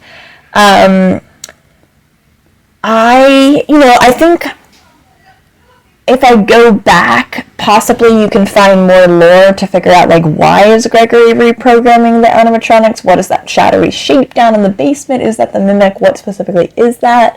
Does the story explain, how the Pizzaplex goes from security Pizzaplex to ruin Pizzaplex? Is this kind of the explanation for Gregory maybe under the influence of Glitchtrap starts editing the programming of the animatronics, and the animatronics begin kind of destroying the place, or making it so dangerous that people start showing up and it breaks down into disrepair. I don't know. I want to watch Gibby's playthrough because I know he tries to find every possible ending, so if I watch it I can probably figure out every possible ending. I might try to play by myself too. Possibly, but yeah, I actually really liked this. I don't think it was bad at all. I mean, I know my standards are not super, super high, but I thought this had a good amount of horror. I thought the imagery was genuinely really pretty, the way that things were described. I liked Cassie as a character. I thought they captured kind of her, positive, trusting, kind spirit pretty well. I really liked that, she and Roxy get to team up and, defeat evil together. It wasn't, I kind of would have liked if, you could have explored more parts of the Pizzaplex. There was no Chica, or at least I didn't experience any Chica. And I think it would have been kind of cool, the tubes would have been cool to explore, or I don't know, that section that has all the, the live-action role-playing section with all the costumes, and the sets design like different parts and like Fazbear history and like lore would have a cool place to like explore, like Mazer size, the daycare. Maybe those were options that other playthroughs. There's just so much on the Pizzaplex that I feel like it would have been cool to explore any of those. But I do like the after hours hide and seek. I think that like captures the horror of liminal spaces really well. I thought the imagery was pretty. I thought the bad endings were scary enough, like the vivid descriptions of how Roxy turns on you, or like even like the descriptions of dying, of being gassed, even if they got repetitive. I still thought there was pretty good imagery and like realism of like how a neurotoxin will work on you. So yeah, I liked this quite a lot. I thought it was a good series. I guess I'll listen to Gibby's playthrough now that I've done my own, and see like what his critiques of this were, but I like this quite a bit. And I like that you get to hang out with like some cute wholesome Freddy in the beginning. Yeah, I thought this was good. I really hope they do more of these interactive novels. I hope that these sold okay. I bought every one besides the week before one, just because I'd already watched the playthrough of it, so I was like, I'm not really gonna, it's not gonna kind of ruin the spoiler for myself, even though I might still play it, because I'm sure I don't remember every twist and turn of that one, but I think it would be so cool. I think these are so much fun. I don't have very good motor skills, so I'm not that great at playing the like actual games, but this, you don't need any motor skills for this, and you can restart as many times as you want. So yeah, and I feel like a book jump scare is not as like physically unpleasant for me as like a screaming like visual audio visual jump scare. So yeah, I thought this was really cute. I'm glad that I waited. This was the one I was most excited for, because again, I like Cassie and I like the Pizzaplex, and I thought it lived up to my expectations pretty well. I thought this was good. If I end up editing this and publishing this on my YouTube channel, I don't know if this is kind of like a private video for me, or if I'll end up like publishing it, uploading it, but assuming there are human people watching it at this moment, what was your favorite of the interactive novels? What kind of settings would you like to see in future Five Nights at Freddy's interactive novels? I was thinking, I don't know, I think the chances of them doing this would be pretty unlikely, but I really like, I've read all of the Silver Eyes trilogy graphic novels, but I've only read the first of the Silver Eyes books, like literally the Silver Eyes book. I've only read the first one of the series, Silver Eyes book in book form, and then I've read the whole series in graphic novel form, and I would like to eventually read the whole book in book form, and I know the quality kind of goes down. But I was thinking, I really love the Silver Eyes, how they're exploring the deserted Freddy Fazbear's Pizzeria, and like they're just opening it at night, and like the scene where she's like hiding behind the arcade cabinet from Foxy is so vivid, and I think that would be fun to read as an interactive novel. I think it'd be really cool to be like exploring an abandoned Five Nights at Freddy's, an abandoned Freddy Fazbear Pizzeria. And kind of like urban exploration, and maybe you're being stalked by like William Afton as a security guard in the darkness, and the other animatronics in the darkness. I think that would be really fun to play through, even though I think the chances of them doing it, certainly as Charlie, would be very low, because I think they're really done with like the Silver Eyes trilogy. I think that story was told, and they wouldn't really revisit it. But I think maybe something told from like Cassie's dad's perspective would be interesting, especially it seems like Cassie and her lore is becoming more and more part of the story. So maybe something like from between when he was the Bonnie bro versus between when he was an adult with a daughter, like maybe something about him as like a young adult, and like processing his guilt from like being involved in the crying child's death, and maybe like some kind of like adventure he had under college, or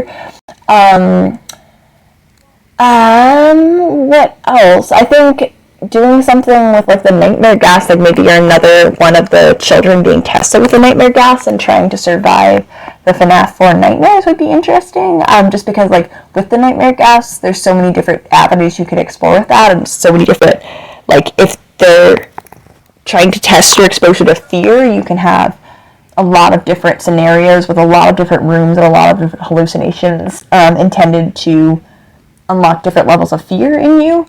And then again, I love submechaphobia. That's one of my favorite stories in Tales from the Pizzaplex. I love something with underwater animatronics. I think it would be so awesome and so cool. And like the mech aquarium has, it's like the Pizzaplex, it's a huge setting, so there's so many different attractions you can explore and so many interesting ways you could die and so much interesting lore you could uncover, so I think it'd be awesome. But yeah, put in your comments. I also think it'd be really nice, I think I said this in another video, but it'd be really cool if other analog horror properties, like if there's a Poppy's Playtime interactive novel, I would definitely read it. So I think it would be cool if other analog horror series explored this format, because I think it's really fun. And the cost for making an interactive novel, I know you have to pay an author and like an artist for the cover, but it's not, in my mind, it's less work than all the programming you have to do for a traditional game. So I think these are really awesome, and I hope more people make their own. Yeah, hope you're having a wonderful night wherever you are. Bye.